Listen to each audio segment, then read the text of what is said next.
গল্পের নাম একগুচ্ছ শুকতারা। কলমে শারমিন ইরান। গল্পের তৃতীয় পর্ব। পেরিয়ে গেছে ২.৫ মাস। দেখতে দেখতে কিভাবে যেন পার হয়ে গেল। অবশ্য মানুষের জীবনের প্রতিটি দিন হয়তো বিশেষত্ব বহন করে না, তাই সময় কই দিয়ে চলে যায় আমরা টের পাই না। পার্থিব বসে আছে অফিসে, চেহারায় নির্লিপ্ত ভাব। একটু আগেই অফিসের অফ টাইমে তার বাবা তাকে আদেশ করেছেন শ্রুতির কী সমস্যা তা খুঁজে বের করার জন্য। আসাদ সাহেবের মতে শ্রুতির নিশ্চয়ই তার বাড়িতে কোনো অসুবিধা হচ্ছে। আর অসুবিধা যদি নাই হয় তাহলে কি অন্য কোনো সমস্যা হচ্ছে কিনা তা জানার দায়ভার দিয়েছে পার্থিবের কাঁধে। পার্থিব তার বাবাকে তেমন কিছুই বলেনি, অবশ্য বলবেই বা কি। শ্রুতি তো আগের থেকে যথেষ্ট ফ্রি হয়েছে তার সাথে, তার পরিবারের সাথে। তারা এখন নিয়ম করে গল্প করছে। ওই দিনের পর থেকে শ্রুতি তেমন কোনো কঠিন ব্যবহার পার্থিবকে দেয়নি, বরং তারা আসলেই একে অপরের খুব ভালো বন্ধু হচ্ছে। তাদের গল্পের নিয়ম, একদিন শ্রুতি গল্প করে, একদিন পার্থিব। গল্প থাকে সাধারণ বিষয় নিয়ে। পার্থিব এখনও শ্রুতিকে তার কিংবা তার পরিবারের ব্যক্তিগত বিষয় নিয়ে কোনো প্রশ্ন জিজ্ঞেস করেনি। পার্থিবের বিশ্বাস শ্রুতি নিজে থেকেই তাকে জানাবে। আগের চেয়ে ভালো ব্যবহার করছে, তার সাথে থাকার চেষ্টা করছে, এটাই যথেষ্ট নয় কি? বিকেল ৫টা ২০। পার্থিব একটা স্টেশনারির দোকানে ঢুকল। উদ্দেশ্য এক্রেলিক রং কেনা। সময় যখন ভালো যায় তখন হয়তো সব দিক দিয়েই ভালো যায়। হামিম এখন তার সাথে কথা বলে, যথেষ্ট সুন্দরভাবে কথা বলে। এই তো আজ সকালে পার্থিব যখন অফিসের জন্য বের হচ্ছিল, হামিম তখনই হুইলচেয়ার ঘুরিয়ে পার্থিবের সামনে থামল। ঠান্ডা কণ্ঠে শুধু বলল, রং করতে ভালো লাগে। রং নেই? নিয়ে এসো। পার্থিব তখন হেসে দিয়ে ৮.৫ বছরের বাচ্চাটার চুলগুলো এলোমেলো করে দিল।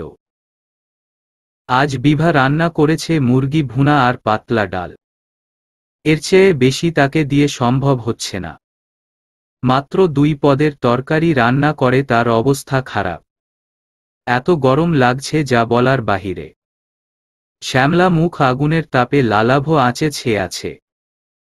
কামিজের ভেতর দিয়ে, গলা বেয়ে, কপাল বেয়ে যে টপটপ পানি পড়ছে তা বিভা অনুভব করতে পারছে। আচ্ছা, এত গরম কেন লাগছে? এর আগে তো লাগেনি। মানুষ তার অবচেতন মনে অনেক কিছুই ভেবে ফেলে। বিভা ভাবল এখনই ঘরে গিয়ে এসি ছেড়ে বসে যাবে। ঘরে ঢুকেই রিমোট খুঁজতে গিয়ে ন্যানো সেকেন্ডের মাঝে সে বুঝতে পারল এইটা আগের বাড়ি নয়, তারই বাড়ি, তবে নতুন বাড়ি। বিভা নিজের কাজে মনে মনে কিছুটা লজ্জা পেল। সে কি উচ্চাকাঙ্ক্ষী হয়ে যাচ্ছে? গরম লেগেছে, ফ্যানের নিচে বসলে ঠান্ডাও লাগবে। এসির প্রয়োজনটা কি ভেবেই বিভা চোখ ঘুরাতেই দেখল তার জামাকাপড় নিচে পড়া।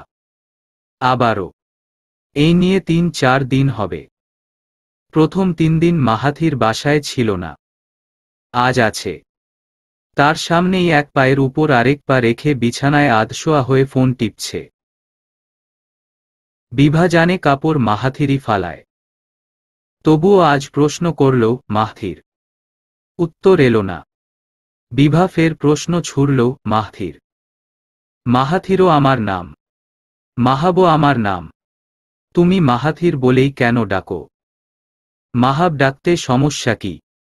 তোমাকে বলেছি না তোমার মুখে মাহাথির ডাকটা শুনতে আমার ভালো লাগে না। একরাশ বিরক্তি নিয়ে উত্তর দিল মাহাথির। কথাগুলো হয়তো বিভার কানে ঢুকল না। কেবল শান্ত গলায় জিজ্ঞেস করল, কাপড়গুলো নিচে পড়া কেন? এর আগেও দেখেছি। বাড়ি আমার, ওয়ার্ডরব আমার। তাই জামাকাপড় কার থাকবে সেটা আমিই ডিসাইড করব। বিভা জামাকাপড়গুলোর দিকে তাকিয়ে মুখটা ছোট করে ফেলল। জামাকাপড়গুলোর মাঝে তার মায়ের শাড়ি স্পষ্ট দৃশ্যমান। শখ করে মায়ের একটা শাড়ি নিয়ে এসেছিল, কিন্তু এইভাবে পরে থাকতে দেখে ভীষণ মন খারাপ হলো। ছোট একটা বিষয়, অথচ বিভার মনে হলো এর চেয়ে দুঃখের কিছু হতে পারে না। সে টুকটুক করে জামাকাপড়গুলো তুলে রুম থেকে বেরিয়ে গেল। মাহাথির একবার তাকালো। মেয়েটা কি বেশি দুঃখ পেয়েছে? মুখটা কেমন ছোট করে নিল। অবশ্য সেই বা কি করবে? প্রয়োজনীয় একটা জিনিস পাচ্ছিল না, তাই তার রাগ জামাকাপড়ের ওপর উঠিয়েছে। পরে দেখা গেল সে যেই জিনিসটা খুঁজছিল তা তার চোখের সামনেই ছিল। আগেরবার গুলোতেও অবশ্য অন্যের রাগ বিভার জামার উপর দেখিয়েছে, তবে এতদিন বিভার প্রতিক্রিয়া দেখেনি, আজকে দেখল। ফোন স্ক্রোল করতেও ভালো লাগছে না। ফোনটা অফ করে চোখ বন্ধ করে ঘুমানোর চেষ্টা করল। বিভা সচরাচর কাঁদে না, কাঁদলেও আড়ালে কাঁদে। মা মারা যাওয়ার পর থেকে সে কান্না কমিয়ে দিয়েছে। বড় বোন হয়ে যদি কথায় কথায় কাঁদে তবে কেমন হবে? আজ বিভা কাঁদল, খুব কাঁদল অনেকদিন পর। কান্নার সময় মনে হল তার কান্নার সঙ্গীও কেউ নেই। কারোর বুকে মুখ লুকিয়ে কাঁদতে পারলে হয়তো শান্তি পেত। বিভা নিজের মায়ের ছবিতে মুখ লুকাল। টপটপ করে পড়া পানিতে ভিজে গেল বিভার কোল। বারান্দায় বসে ফোনে কিছু কাজ করছিল পার্থিব। সামনেই মগ দেখতে পেয়ে মাথা তুলল। শ্রুতি ভ্রু কুঁচকে তাকিয়ে আছে মগ বাড়িয়ে দিয়ে। পার্থিব সুন্দর করে হাসল, থ্যাংক ইউ। শ্রুতি ভ্রু কুঁচকে রেখেই চুপচাপ বসে কফি খেতে লাগল। পার্থিব ফোনে কাজ করা অবস্থায় একবার শ্রুতির দিকে চাইল আর নজরে। দুই হাতে মগ ধরে খুব মনোযোগের সাথে কফি খাচ্ছে শ্রুতি, সাথে হয়তো কিছু ভাবছেও। শ্রুতি তার সাথে কথা তো বলে, তবে তা নিতান্তই যতটুকু বলার দরকার। আগে তো তাও বলতো না। এছাড়া একদম যে পার্থিবের সাথে মিশে গেছে ব্যাপারটা তেমনও নয়। তবে ওই যে শ্রুতি চেষ্টা করছে, এতেই পার্থিব খুশি, ভীষণ খুশি। শ্রুতি, আপনার ভ্রুজোড়া ব্যথা করে না? শ্রুতি তাকালো। তার তাকানোর অর্থ ভ্রু ব্যথা করবে কেন? আপনার দিকে তাকালে আমারই কষ্ট হয়। এত গম্ভীর কেউ হয়?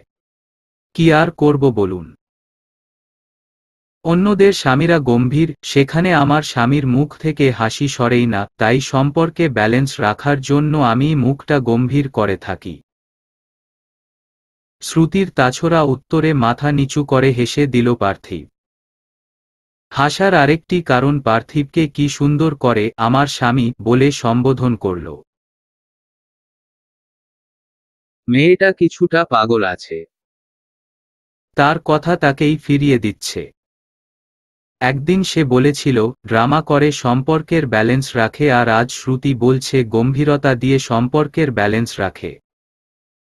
শ্রুতি, আজ কিন্তু আপনার গল্প বলার পালা। শুরু করুন। শ্রুতি মনে করতে চেষ্টা করল যে কোন ঘটনা পার্থিবকে শোনানো যায়। মনে পড়ছে না কিছুই, তবুও চেষ্টা করছে। শ্রুতি চাইছে সম্পর্কে সত্যিই একটা সুযোগ দিতে। তার এমন সিদ্ধান্তের পিছনে ৭০ ভাগ অবদান বিভার বলা কথার, ৩০ ভাগ অবদান পার্থিবের সেদিনের বেকুলতায় ভরা কণ্ঠের। বিভা প্রায়ই তাকে ফোনে বুঝায় নানান কথা। তাই নিজের আপাকে সম্মান করেই সে পার্থিবের সাথে সহজ হওয়ার চেষ্টায় নেমেছে।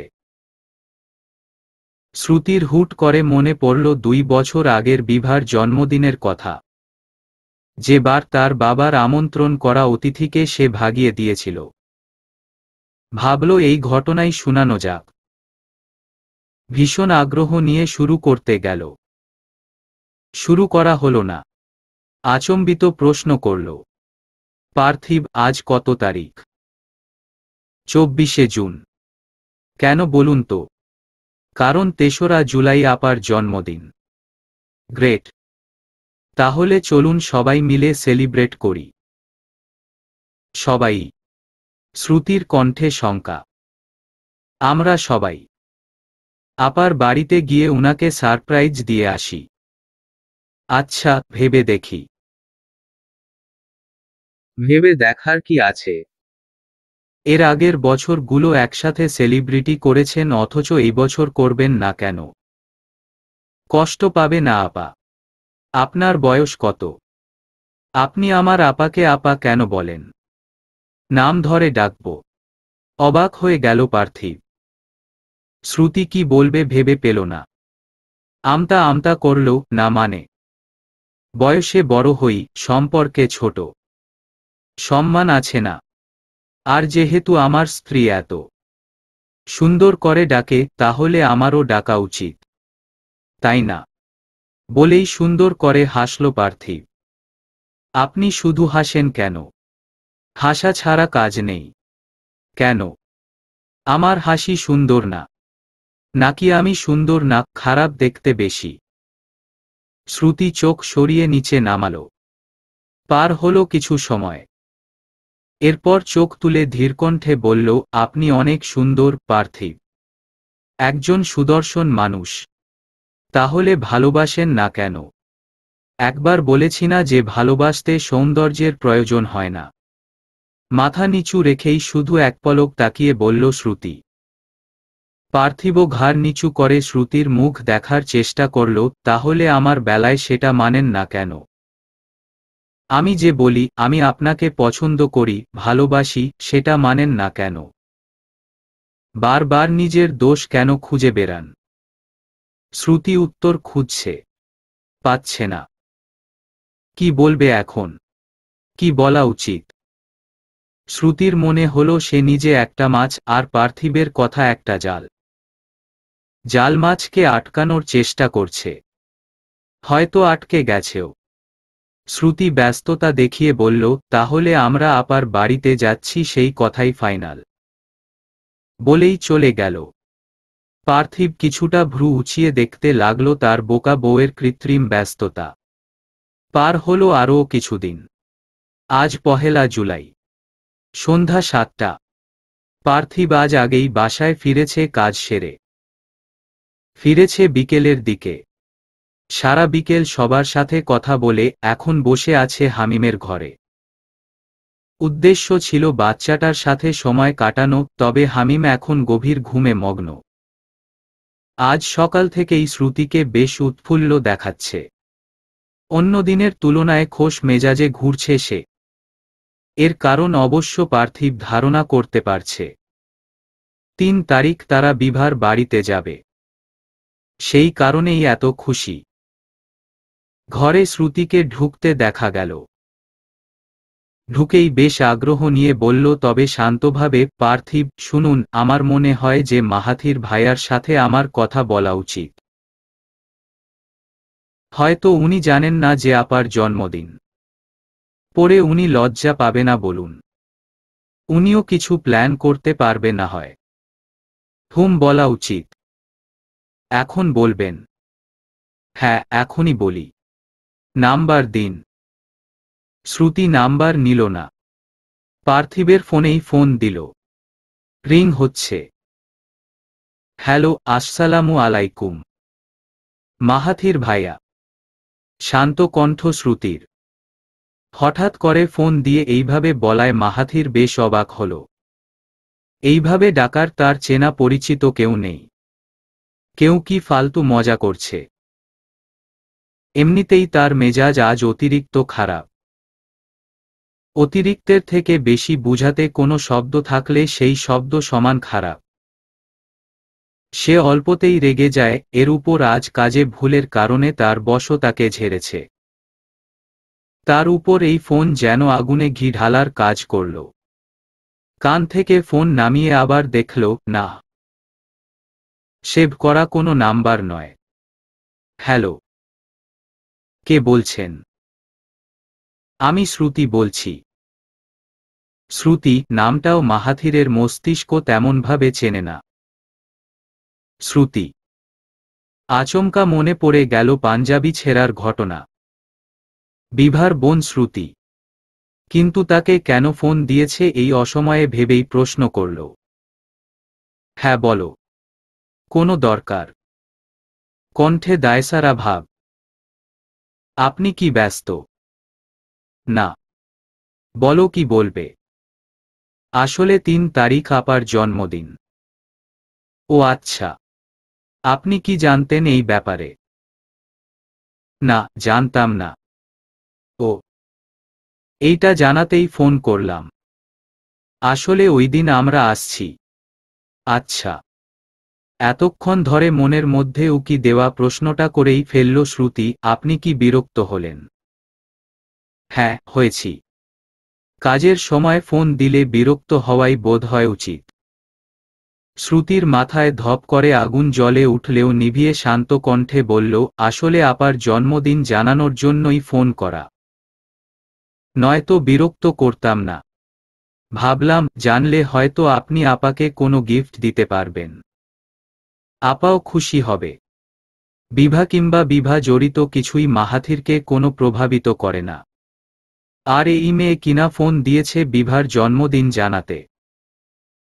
যেখানে বিভা কষ্ট পেলে মাহাথিরের মাঝে মধ্যে পৈশাচিক আনন্দ হয়, সেখানে সে করবে বিভাকে খুশি। হাস্যকর। মাহাথির রাগের মাথায় কখনো চিন্তা করেনি ওপর ব্যক্তিটি কি ভাবল না ভাবল।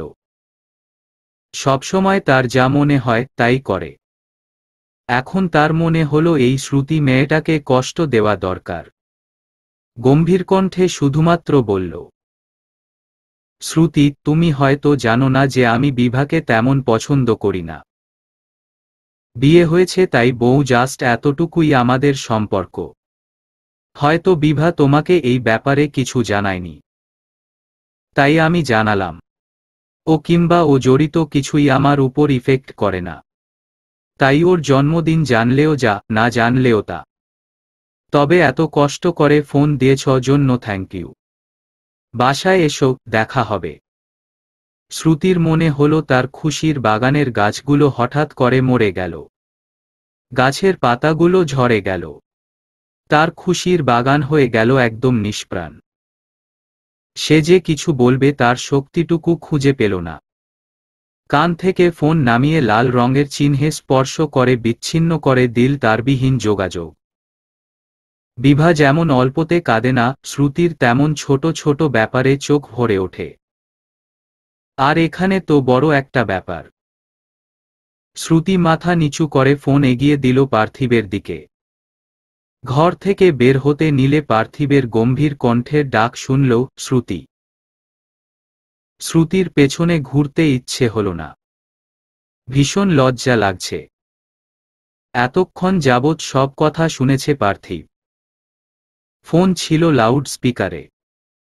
শ্রুতির মনে হল তার আপা পার্থিবের সামনে অনেক ছোট হয়ে গেল। চোখ ভরা পানি নিয়ে একবার তাকালো পার্থিবের দিকে। পার্থিবের গম্ভীর মুখের দিকে তাকিয়ে বলল, পার্থিব, আজ গল্প করতে ইচ্ছে করছে না। ঘুম পাচ্ছে। একটু ঘুমাই। পার্থিব এগিয়ে গিয়ে শ্রুতির মাথায় হাত রাখল। বলার মতো কিছু পেল না। সে নিজেই কিছু বুঝতে পারল না। সবসময় বলার প্রয়োজন হয় না। পার্থিবের কিছু না বলা ছাড়াও শুধু মাথায় হাত রাখাতে শ্রুতি মনে হলো এর চেয়ে ভরসার কিছু হতে পারে না। তার যদি ভরসার জায়গা থাকে তার আপার কেন নেই? পার্থিব শ্রুতির অশ্রুভেজা চেহারা নিজের চোখে বন্দি করতে করতে ভাবল, লাইফ এত কমপ্লিকেটেড কেন? মাহাথিরের অফিসের একটা ভালো নিয়ম আছে। যে আগে কাজ শেষ করবে চাইলেই সে ম্যানেজারকে কাজ বুঝিয়ে দিয়ে বাসায় চলে যেতে পারে। তবে সন্ধ্যা ৬টা পর্যন্ত থাকা আবশ্যক। মাহাথির, আনাস প্রায়ই আগে কাজ শেষ করে চলে যায়। তবে মাহাথির এখন ইচ্ছে করেই অতিরিক্ত সময় ধরে কাজ করে। আর আনাস করে কিছু কাজ জমা থাকার কারণে। অফিস বলতে গেলে প্রায় ফাঁকা। মাহাথির শ্রুতির ফোন কেটে দেওয়ার পরেই দেখতে পেল আনাস নিজের টেবিল ছেড়ে উঠে আসছে। চেহারায় বিরক্তি বেশ ভালোভাবেই লক্ষ্য করা যাচ্ছে। কি সমস্যা? মাহাথির আনাসের প্রতিক্রিয়া দেখে প্রশ্ন করল, ফোনটা কার ছিল? বিভার ছোট বোনের। সিরিয়াসলি মাহাথির, তুই বিভার বোনকে এইসব বললি? হ্যাঁ তো, আমার জাস্ট তোকে কিছু বলার নেই। ভেবেছি খালা আম্মাকে হয়তো বলেছিস, তাই আসিনি। ভেবেছি জানার দরকার উনার গুণধর ছেলের কাহিনী। কিন্তু তুই খুবই নিচু মানসিকতার একটা কাজ করে ফেললি। তুই তো এমন না। তুই রাগী, মেজাজি, জেদি, কিন্তু খারাপ নোস। তাহলে এইসবের মানে কি? আনাসের কণ্ঠে হতাশায় ঠাঁই পাচ্ছে না। তোর এত খারাপ লাগার কি হলো? খারাপ লাগছে কারণ তুই একটা জঘন্য কাজ করেছিস। কোনো জঘন্য কাজ করিনি। বিভার বোন আমার ফোন দিল কেন? জাস্ট এতটুকুই। ফোন দিবে না কেন তুই বল? তুই ওর বড় বোনের স্বামী। ফোন দিবে না। আর ফোন দিয়েছে বলে তুই নিজেদের ব্যাপার ওকে জানিয়ে দিবি? এতটা অবুঝ তুই? মিনিমাস সেন্স নেই। কাপুরুষের মতো কাজ করলি তুই একটা। আনাস, ভালো লাগছে না। আর তোর এত কি যায় আসে আমার কাজকর্মে? মাহাথিরের কথায় আনাস নিভে গেল। এতক্ষণ জোরে জোরে কথার কারণে ঘেমে গেছে, হাঁপাচ্ছে। নিজেকে থামিয়ে শান্ত কণ্ঠে বলল, আমার কিছু যায় আসে না মাহাথির। কিন্তু তোর যাবে আসবে। যখন নিজের ভুলগুলো বুঝতে পারবি সেদিন তোরই সবচেয়ে বেশি যাবে আসবে। আর আমার যায় আসে বলতে আমার জীবনে কোনো বন্ধু কোনোকালেই ছিল না। তুই প্রথম এবং শেষ। তাই শুধু চেয়েছিলাম নিজের বন্ধুটা যাতে ভালো থাকে, নিজেকে নিয়ে যাতে আর ছন্ন ছাড়া না থাকে। কারণ আমি জানি সে যতই উপরে উপরে রাগ ঝাড়ুক তার মন অনেক ভালো। কিন্তু আজ মনে হচ্ছে তোর মনটাও জঘন্য। নয়তো এমন নিচু কাজ করতে পারতি না। আনাস নিজের টেবিলে ফিরে নিমিষেই কাগজপত্র গুছিয়ে ফেলল। ব্যাগ নিয়ে বের হতে নিবে তখনই মাহাথির ডাকল, কোথায় যাচ্ছিস? জাহান্নামে। আমার তো একটা বউ আছে। সে আমার জন্য অপেক্ষা করছে। তার অপেক্ষা দীর্ঘ করাতে চাইছি না, তাই বাসায় যাচ্ছি। কোনো জঘন্য খারাপ মানুষের সাথে আপাতত সময় কাটানোর ইচ্ছা নেই। মাহাথির ভ্রু কুঁচকে আনাসের কথা শুনল। আনাসের থেকে চোখ সরিয়ে নিজের ফোনের দিকে তাকাল, যেখানে উঠে আছে তার অতি পরিচিত এক নাম্বার। নিচেই একটা সবুজ আর লাল চিহ্ন। মাহাথির ফোন কানে তুলল। মাহাথির বাইক চালাচ্ছে। তার মন ভীষণ খারাপ। সে নিজের উপর ভীষণ বিরক্ত অনুভব করছে। সে এমন কেন? তার কেন এত রাগ? কেন অন্যের পরিস্থিতি বুঝে সে রিয়্যাক্ট করে না? কেন নিজের দিকটাই শুধু বিবেচনা করে সে? কেনই বা এত রাগ হয় তার, যেখানে অপরপক্ষকে দোষী মনে হয়? মনে হয় সে কেন আমি যা চাই তা সে করছে না। না, আর রাগ করা যাবে না। রাগ কমাতে হবে। সে আর কারোর উপর রাগ করবে না। না মানে না। এই প্রতিজ্ঞা সে আগেও করেছে কিন্তু পূরণ করতে পারেনি। এইবার পূরণ করেই ছাড়বে। নিজেকে অনেক কিছু বুঝাচ্ছে মাহাথির। সাথে এটাও বুঝাচ্ছে যে বিভার ওপরও রাগ দেখাবে না, ওকে ইগনোর করবে। তাহলেই সমস্যার সমাধান হয়ে যাবে। মাহাথির বেশ অনুতপ্ত। মাঝেমধ্যেই আমরা এমন সব খারাপ কাজ করে ফেলি, যা করার পর শুধরে নেওয়ার কোনো সুযোগ থাকে না। মাহাথিরের মনে হলো সেও এই ধরনের কাজ করেছে। আনাস যাওয়ার পর ভীষণ অস্বস্তি হচ্ছিল আনাসের কথা ভেবে। তখন মনে হলো সত্যিই সে খুব নিচু একটা কাজ করেছে। এটা না করলেও হতো। কিন্তু এখন শুধরাবে কিভাবে? সাথে বন্ধুকেও কষ্ট দিল। তবে আনাসকে চেনে সে, কালই এসে বকবক শুরু করবে। তাদের তো কতই এমন ঝগড়া হয়। বাজারে এসে থামল মাহাথির। বিভা তখন ফোনে বলেছে যে বাসায় কিছুই নেই, শাকসবজি, মাছ নিয়ে যেতে। মাহাথির বাজারে ঢুকল। শাকসবজি দরদাম করে মানিব্যাগ থেকে টাকা বের করে দিতে গিয়েও দিল না। শ্বাস ছেড়ে বলল, আজ সবজি নিব না, রেখে দেন। বলেই হাঁটা ধরে চলে গেল মাংসের দোকানে। শ্রুতি বলছিল ওরা পরশু আসবে, আর এলে বিভাই বাকি রান্না করে দিবে, সেই ভাবনা থেকেই কিছু ভালোমন্দ বাজার করল। সে আরেকবার নিজেকে ধিক্কার জানাল। সে বিয়ে করে খুশি নাই থাকতে পারে, কিন্তু বিয়ে তো হয়েছে। সে খারাপ আছে বলে শ্রুতি ওর বোনের বাড়িতে আসবে না। তার নিজের ভাইবোন থাকলেও তো আসতো না। মাহাথির বাইকে উঠতে উঠতে নিজেকে বুঝালো, এত বাজার সদাই হলো কেবল তার শ্রুতির প্রতি করা খারাপ ব্যবহারের স্বরূপ। এরপর আর এই ব্যাপার নিয়ে ভাববে না সে। অতিরিক্ত ভেবে ফেলছে এই বিভা শ্রুতিকে নিয়ে। এছাড়া আরও ভাবল, কাল 2 তারিখে শ্রুতিকে ফোন করবে, বলবে যাতে নিজের বোনের বাড়িতে আসে। নিজেকে এও বুঝাল সে শুধুমাত্র নিজের দায়িত্ব পালন করছে। বিভার প্রতি ভালো লাগা কিংবা ভালোবাসা কোনোটাই নেই, ইহজনমে হবেও না। শুধুমাত্র সংসার করবে স্বামী স্ত্রী হিসেবে, এই যা। সমাজ ওদের বেঁধে তো দিয়েছে, কিন্তু মন বাঁধতে পারেনি। দুটো মন নিজেদের মতো উড়ে বেড়াচ্ছে আকাশ জুড়ে। ইংরেজিতে জুলাই মাস চলছে, বাংলাতে কি মাস চলছে বিভা জানে না। হিসাব করলে বের হবে, করতে ইচ্ছে করছে না। বাহিরের জানালা দিয়ে কি সুন্দর ঠান্ডা বাতাস, অথচ দুপুরেই কত গরম ছিল, চামড়া পুড়ে যাওয়ার মতো গরম। আজ অনেক দিন পর ভার্সিটি গিয়েছিল বিভা। অর্নাসের 4 বছরকে সে 5 বছরে নিয়ে এসেছে। এরপর কত বছরে গিয়ে থামবে তা তার জানা নেই। আজ অনেক দিন পর দাদি আম্মার সাথে কথা হয়েছে। ব্যস্ততায় প্রায় ভুলেই বসেছিল। মানুষটার হাঁটুর ব্যথা বেড়েছে, আগের মতো চলাচল করতে পারে না। রুমেই নাকি থাকে সারাদিন। সময় নিয়ে ডাক্তারের কাছে নিয়ে যেতে হবে একদিন। তার ছেলে তো ফিরেও তাকাবে না মায়ের দিকে। তাকাবে না, ব্যাপারটা এমন নয়। আসলে সে ব্যস্ততায় সময় বের করতে পারে না।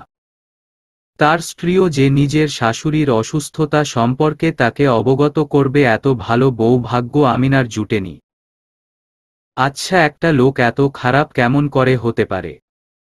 না সে স্বামী হিসেবে ভালো, না সে বাবা হিসেবে ভালো, আর না ছেলে হিসেবে। তবে মানুষটা অনেক পরিশ্রমী। পরিশ্রমের একমাত্র লক্ষ্য টাকা ইনকাম। এত টাকা ইনকাম করে কি হবে?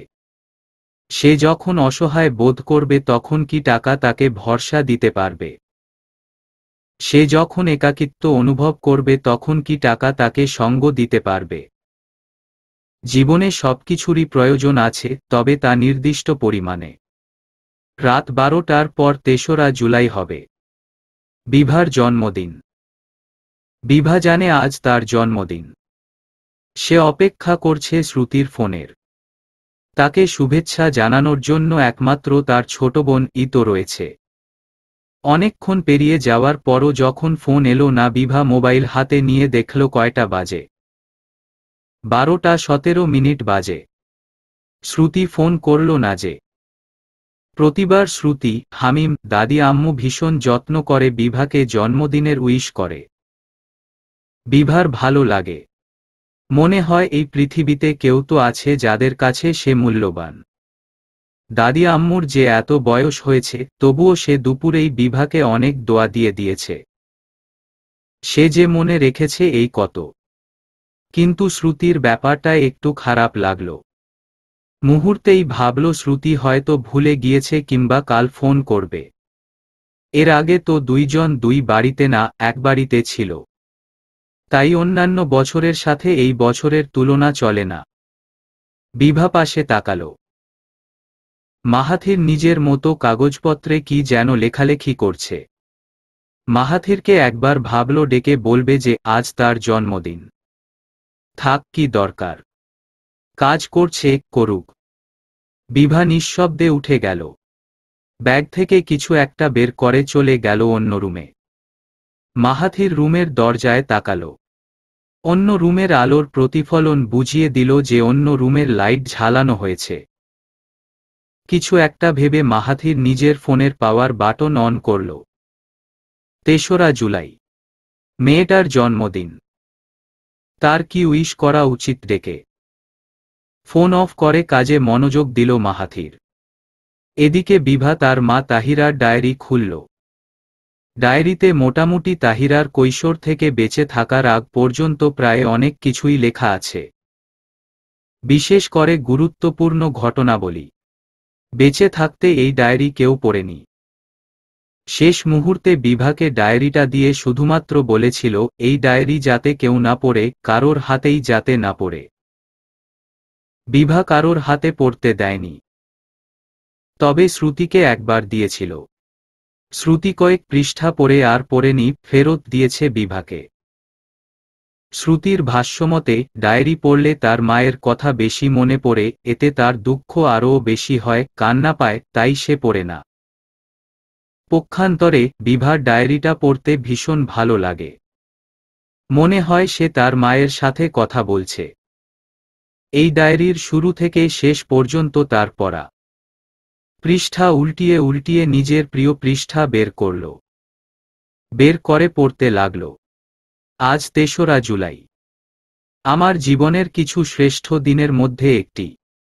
আজ আমি এক ফুটফুটে ফুলের মতো মেয়ের মা হলাম।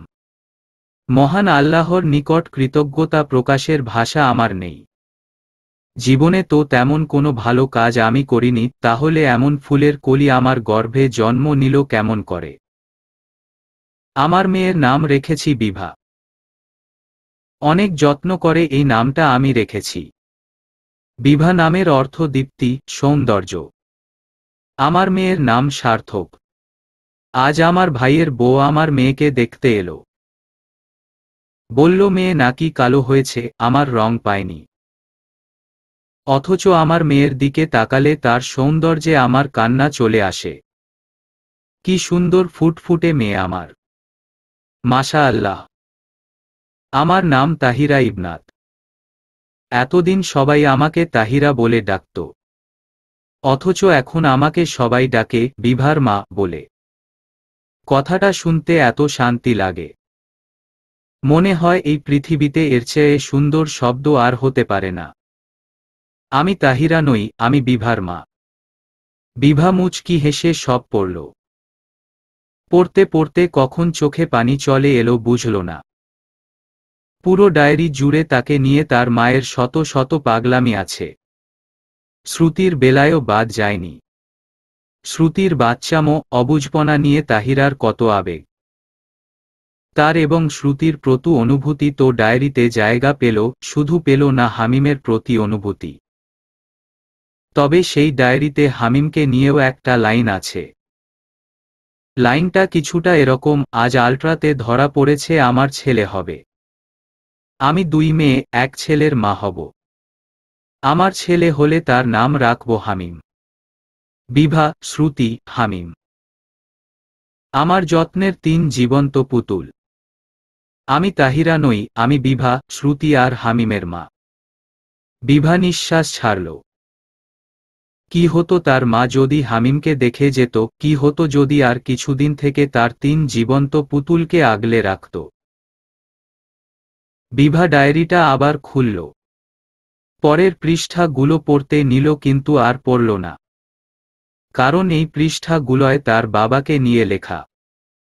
বন্ধ করতে গিয়েও একবার চোখ বুলিয়ে নিল।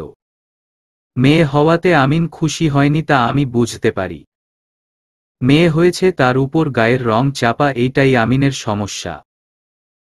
এতদিন শুধু ধারণা করেছিলাম, তবে আজ বুঝতে পারছি আমিন কখনো আমাকে ভালোবাসেনি, ভালোবেসেছে আমার সাদা রং। তাই তো নিজের মেয়ের প্রতি এত অবহেলা। আচ্ছা, এমন একটা মানুষকে আমি ভালোবাসলাম কেমন করে? সে তো আমাকে ভালোবাসেনি, আমি কেন বাসলাম? ঠাস করে বন্ধ করে দিল ডায়েরিটা। এইসব পড়ে মন খারাপের মানে হয় না। শুক্রবার দুপুর 12:40। গাড়িতে বসে আছে শ্রুতি। তার পাশেই হামিম বসা। গন্তব্য বিভার বাড়ি। পার্থিব সকালে উঠেই চলে গেছে অফিসে। বলে গেছে কাজ আছে। নামাজের পর পৌঁছে যাবে ঠিক সময়ে। শ্রুতি আর তেমন কিছু বলেনি। গত পরশুর ঘটনার পর শ্রুতির কোনো ইচ্ছা ছিল না বিভার বাড়িতে যাওয়ার। পার্থিবের বুঝানো সাথে গতকাল মাহাথির ভাইয়ার ফোনের কারণে যাচ্ছে। মাহাথির বেশ বিনীতভাবেই বলেছে আসার জন্য, সাথে আগের দিনের কথা ভুলে যেতে বলেছে। কিন্তু শ্রুতি মোটেও ভুলবে না।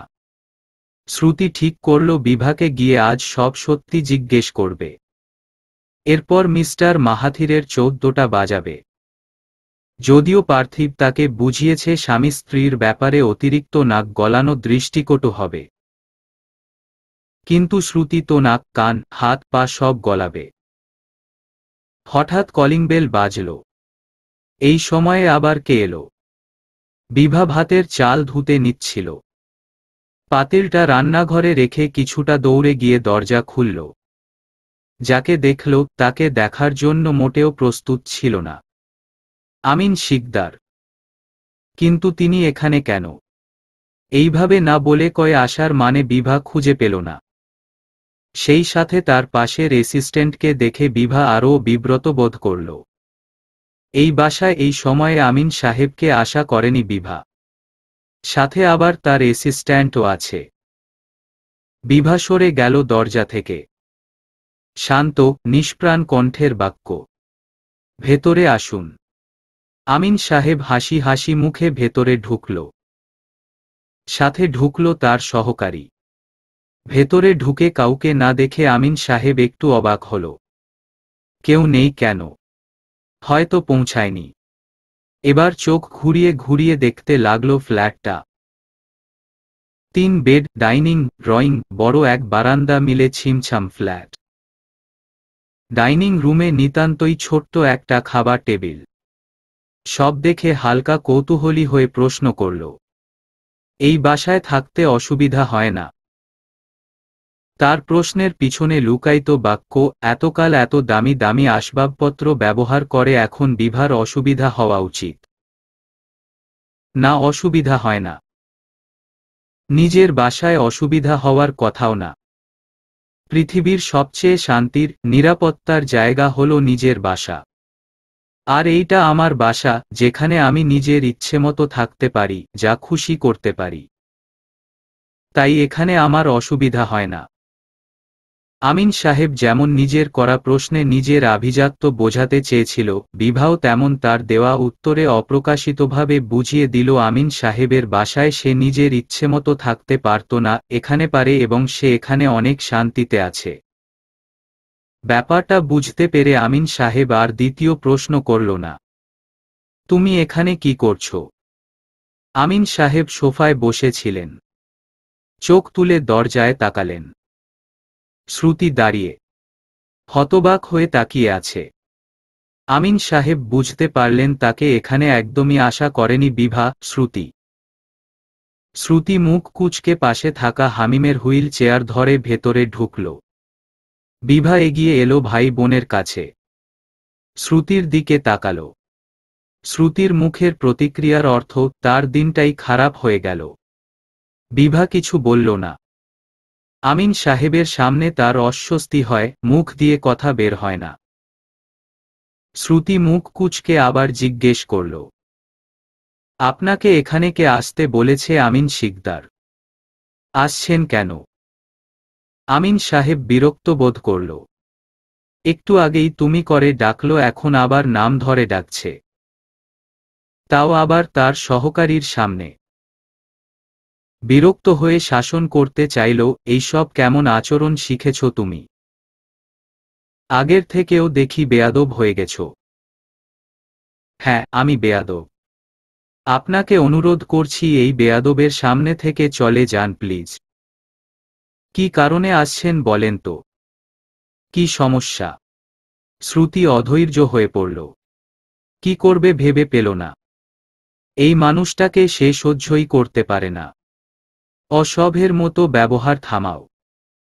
তোমাদের সাথে দেখা করতে আসিনি। শুনেছিলাম পার্থিব এখানে আসবে, তাই ওর সাথে দেখা করতে এসেছিলাম। ওর সাথে দেখা হলেই চলে যাব। আর এখানে থাকেই বাকে। যা অবস্থা বাড়ির। বিভা বুঝতে পারল তার ঘরকে অবজ্ঞা করা হলো। মুখ শক্ত হয়ে ভ্রু কুঁচকে গেল। সে কিছু বলার আগেই শ্রুতির ব্যঙ্গাত্মক ভাবে বলল, ঠিক বলেছেন। আসলেই যা অবস্থা। এই সুন্দর বাড়িতে তিনটা ফুলের মাঝে আপনি একটা নোংরা কীট। বড্ড বেমানান। শ্রুতি, আর একটা বাজে কথা বললে আমার হাতের থাপ্পড় খাবে তুমি। সহকারীর সামনে শ্রুতির ব্যবহারে রাগে ফেটে পড়ল আমিন সাহেব। বিভা গম্ভীর কণ্ঠে শুধুমাত্র বলল, আমার বোনকে বকার অধিকার কিংবা আমার বাড়ি নিয়ে কিছু বলার অধিকার কোনোটাই আপনার নেই। সেই দুঃসাহস দেখাবেনও না। অতিথি হয়ে এসেছেন, অতিথির মতো থাকুন। আমিন সাহেবও আর কথা বাড়ালেন না। অনেকদিন পর আজ আবার পার্থিবকে মনে মনে বকল শ্রুতি। ফালতু লোক একটা। উনার জন্য আমিন শিকদার এখানে এলো। এখন সুন্দরভাবে দিনটা কাটানোই হবে না। দুপুর 2টা বাজে। শ্রুতি, হামিম বসে আছে দূরে ডাইনিং টেবিলের চেয়ারে। আমিন, তার সহকারী বসে আছে সোফায়। সামনে জুসের গ্লাস। সিঙ্গেল সোফায় বসে আছে মাহাথির। নামাজ পড়ে কিছু ফল, জুস, কেক নিয়ে বাসায় ঢুকেছে সে। এরপর আমিনকে দেখে সাধারণ কুশলাদি বিনিময় করেছে। আমিন সাহেবের যে খুব পার্থিবের সাথে দেখা করার ইচ্ছে, ব্যাপারটা তেমনও নয়। আজ আসাদ সাহেবকে ফোন দিয়েছিলেন পারিবারিক খোঁজখবর নিতে। তখন তার থেকে জানলেন আজ শ্রুতি, পার্থিব বিভার জন্মদিন উপলক্ষে এখানে আসবে। কথার এক পর্যায়ে আসাদ সাহেব প্রশ্ন করে বসল, আপনি বিভার বাড়িতে যাবেন না? উত্তরে সরাসরি না বলা যায় না। বিভা তার বড় মেয়ে। মেয়ের জন্মদিন উপলক্ষে সে যাবে না শুনতে বাজে লাগে। ঝোঁকের বসে বলে দেয়, জি যাব। পার্থিবের সাথে দেখা হবে, ভালোই হবে। তাই সে বাধ্য হয়ে এসেছে। কারণ সে যদি না আসে, পার্থিবকে যদি এই ব্যাপারে আসাদ সাহেব জিজ্ঞেস করেন, তখন সত্যিটা জেনে তো তাকে মিথ্যাবাদী ভাববে। যা সে চায় না। তার সাথে মিলে ব্যবসায় অনেক লাভ হচ্ছে, কিছুতেই তার চোখে নিজ বিষয়ক নেতিবাচক প্রভাব পড়তে দেওয়া যাবে না। শ্রুতি হাতে ফোন নিয়ে বসে আছে। পার্থিব কোথায় গেছে কে জানে। আসছে না কেন? এত দেরি হওয়ার কারণ কি? বলল নামাজের পরে চলে আসবে। অথচ এক নামাজের ওয়াক্ত গিয়ে আরেক নামাজের ওয়াক্ত চলে এলো, তার খবর নেই। টেবিলে গরু মাংস, ভাত, তরকারি রাখল বিভা। আজ সকালে মাহাথির বলেছিল গরু রান্না করতে। তাই করেছিল সে। বিভা বুঝতে পেরেছে তার জন্মদিন উপলক্ষেই শ্রুতি, হামিম এসেছে। তার চেয়েও অবাক করা বিষয়, মাহাথির ঘরে ঢুকে রান্নাঘরে এসে কেকসহ সবকিছু বিভার হাতে দিয়ে সাধারণভাবে তাকে উইশ করেছে। জাস্ট 3টা শব্দ, শুভ জন্মদিন বিভা। না কণ্ঠে কোনো উচ্ছ্বাস, না কোনো আবেগ। তাও এই 3টা শব্দ বিভার কানে এত মধুর শোনাল যা ভাষায় প্রকাশ করার মতো নয়। তার উপর ফিরোজা রঙের পাঞ্জাবিটা তার স্বামীকে একটু বেশিই মানিয়েছে। হঠাৎ কলিং বেল বাজল। শ্রুতি এমন ভঙ্গিতে উঠে গেল যেন দরজাটা খুলেই মাথার মাঝখানে এক বাড়ি বসাবে। ভাবল পার্থিবকে অনেক কঠিন কথা শোনাবে সে। যা ভাবল তার কিছুই শ্রুতিকে দিয়ে হল না। দরজার ওপাশে পার্থিব দাঁড়িয়ে আছে, পরনে ঘামে ভেজা নীল পাঞ্জাবি, মুখে অমায়িক হাসি। পার্থিবের হাসি দেখে নিভে গেল শ্রুতি। কিছুই বলল না। পার্থিবই বলল, এত দেরি হয়ে যাবে সত্যিই বুঝতে পারিনি। সরি। রাগ করবেন না প্লিজ। রাগ করেছেন? না, করিনি। ভেতরে আসুন। রাগ করেও বলছেন রাগ করেননি? আমি স্পষ্ট দেখতে পাচ্ছি আপনার চোখে রাগ, ভ্রুও কুঁচকে আছে। বেশি রাগ করেছেন। শ্রুতি বুঝতে পারল পার্থিব তাকে জ্বালাচ্ছে। বাহিরেই থাকবেন নাকি ভেতরে আসবেন? দরজা বন্ধ করব। পার্থিব হেসে দিয়ে ভেতরে ঢুকল। শ্রুতি খেয়াল করল পার্থিবের হাতে অনেক ব্যাগ। পার্থিব ড্রয়িং রুমে ঢুকল। বিভার কাছে গিয়ে সুন্দর হাসি উপহার দিয়ে বলল, শুভ জন্মদিন আপা। বিভাও মিষ্টি হাসল। কি সুন্দর শুনালো পার্থিবের মুখে আপা ডাকটা। উত্তর দিল, থ্যাংক ইউ। এই নিন, এখানে বিরিয়ানি, মোরগ পোলাও আছে। আপনাকে কিছু রান্না করতে হবে না, সব নিয়ে এসেছি। আজ দুপুর রাত সবাই একসাথে মজা করে খেয়ে এরপরই যাব। বিভা অবাক হয়ে সবকিছু হাতে নিল। একা পারছিল না বলে শ্রুতি সাহায্য করল। ব্যাগ নিয়ে ওরা রান্নাঘরে চলে গেল। পার্থিব এগিয়ে গিয়ে মাহাথিরের সাথে হ্যান্ডশেক করে নিল। আমিন সাহেব নিজে থেকে এগিয়ে এসে জড়িয়ে ধরলেন পার্থিবকে। পার্থিব তার শ্বশুরকে এখানে আশা করেনি। তবুও তা মুখে কিছুই প্রকাশ না করে কথা বলতে লাগলো সবাই মিলে। মাহাথির ফোন আনতে ঘরে যাবে এমন সময় চোখ পড়ল হামিমের ওপর। টেবিলে মাথা দিয়ে শুয়ে আঙুল দিয়ে আঁকিবুকি করার চেষ্টা করছে। হামিমকে দেখে ভীষণ মায়া হল মাহাথিরের। ওকে আগে সেভাবে খেয়াল করেনি, আজ বেশ ভালোভাবেই খেয়াল করেছে। হামিমের সাথে তার কোনো মিল নেই, তবুও নিজের সাথে হামিমের মিল খুঁজার চেষ্টা করল। নেই, দুজনের জীবনে কোনো মিল নেই। সবাই টেবিলে বসে খাওয়া দাওয়া করছে। বিরিয়ানির সাথে বিভার গরুর মাংসও নিচ্ছে। কেবলমাত্র বিভা, শ্রুতি বসেনি। তারা সবাইকে বেড়ে দিচ্ছে। শ্রুতি বেড়ে দিতে গিয়ে আমিন সাহেবের সহকারীর সাদা পাঞ্জাবিতে ঝোল ফেলে দিয়েছে। ফেলার পর শুধু গম্ভীর মুখে বলেছে, ইচ্ছে করে ফেলিনি, সরি। আমিন সাহেবের মুখের দিকে তাকিয়ে যখন দেখল শ্রুতির দিকে সে গম্ভীর মুখে তাকিয়ে আছে, তখন শ্রুতির ইচ্ছে করল সহকারীর মাথায় পুরো মাংস ঢেলে দিতে। সে তো ইচ্ছে করে ফেলেনি, তাহলে এইভাবে তাকানোর মানে কি? এখন ইচ্ছে করে ফেলুক, এরপর না হয় এইভাবে তাকানো সহ্য করবে। শ্রুতি চলে গেল হামিমকে খাওয়াতে। বিকেল হয়েছে। সবাই খাওয়া দাওয়ার শেষে টুকটাক কথা বলছে। শ্রুতি বিভার মুখ জুড়ে অন্ধকার। তাদের মুখে কোনো কথা নেই। এর কারণ হয়তো আমিন সাহেব। একটু পরেই আমিন সাহেব চলে যাবেন। তাই মাহাথির বলল কেক কেটে যেতে। তার কথায় আমিন সাহেবকে তেমন গুরুত্ব দিতে দেখা গেল না। একই কথা যখন পার্থিব বলল, আমিন সাহেব রাজি হয়ে গেল। বিভা উঠে চুপচাপ কেক নিয়ে এলো। তার এখন মনে হচ্ছে আজ তার জন্মদিন না হলেও পারত। অনিচ্ছা সত্ত্বেও বিভা একপাশে শ্রুতি, হামিমকে নিয়ে এবং অন্য পাশে আমিন সাহেবকে নিয়ে কেক কাটল। বিভা কেকের পিস নিয়ে সর্বপ্রথম শ্রুতিকে খাইয়ে দিল। হামিমকে খাওয়াতে গিয়ে দেখল হামিম পানি খাওয়ার জন্য একাই দূরে চলে গিয়েছে। পিছন ঘুরতে গিয়েই দেখতে পেল আমিন সাহেব তার মুখে সামনে কেক ধরে আছে। ভীষণ অস্বস্তিকর মুহূর্ত। আমিন সাহেবের কাজের পেছনের অর্থ যে তাদের বাবা মেয়ের সম্পর্ক স্বাভাবিক আছে তা বোঝানো, এটা বেশ ভালোই বুঝতে পারছে বিভা। বিভা অযথা ঝামেলা কোনোকালেই চায়নি, আজও চায় না। পরিস্থিতি স্বাভাবিক করতে আমিন সাহেবের হাত ধরে কেক তাকেই খাইয়ে দিল। এরপর হাত ধুয়ে এসে সবার জন্য কেক কাটতে লাগল। সবাইকেই ছোট পিরিচে কেক দেওয়া হলো। মাহাথির কেক খেতে নিয়েও খেল না। ঘাড় ফিরিয়ে হামিমের দিকে তাকাল। হামিম দূরে অ্যাকুরিয়ামের মাছের সাথে খেলা করছে। মাছের সাঁতার কাটা দেখছে। অন্যদিকে তার কোনো ধ্যান জ্ঞান নেই। মাহাথির উঠে চলে গেল হামিমের কাছে। এরপর সুন্দর করে হামিমকে কেক খাইয়ে দিল। বিভা ফল কেটে সবার সামনে দিলে মাহাথির এসে ফল নিয়েও হামিমকে খাইয়ে দিল।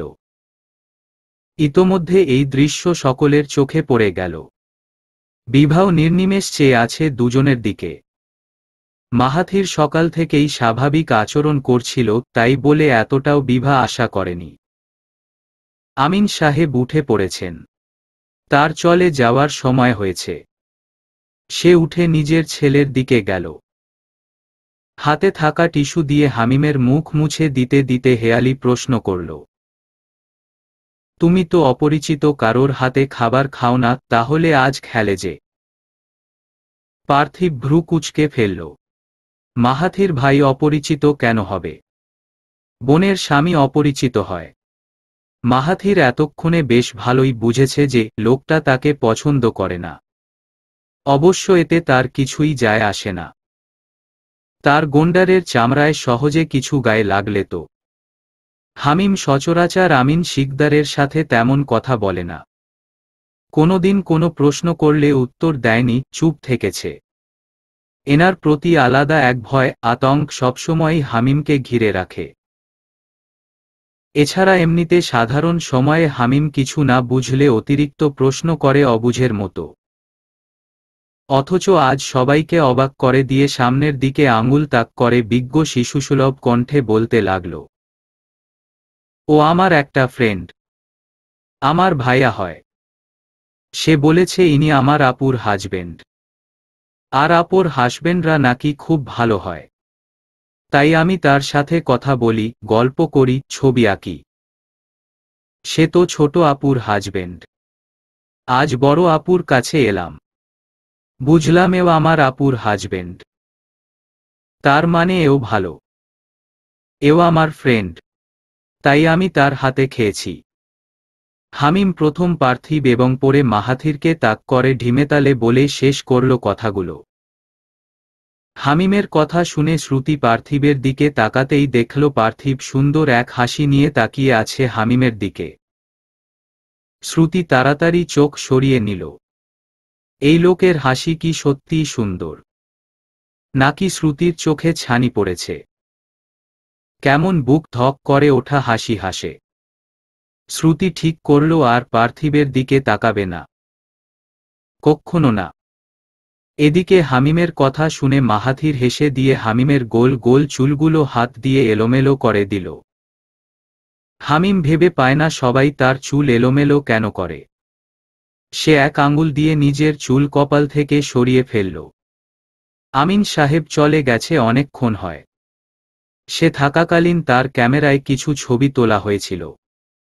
সে যাওয়ার আগে তার সহকারী নিচে থেকে ক্যামেরায় তোলা ছবিগুলো বের করে নিয়ে এসেছে একটা খামে করে।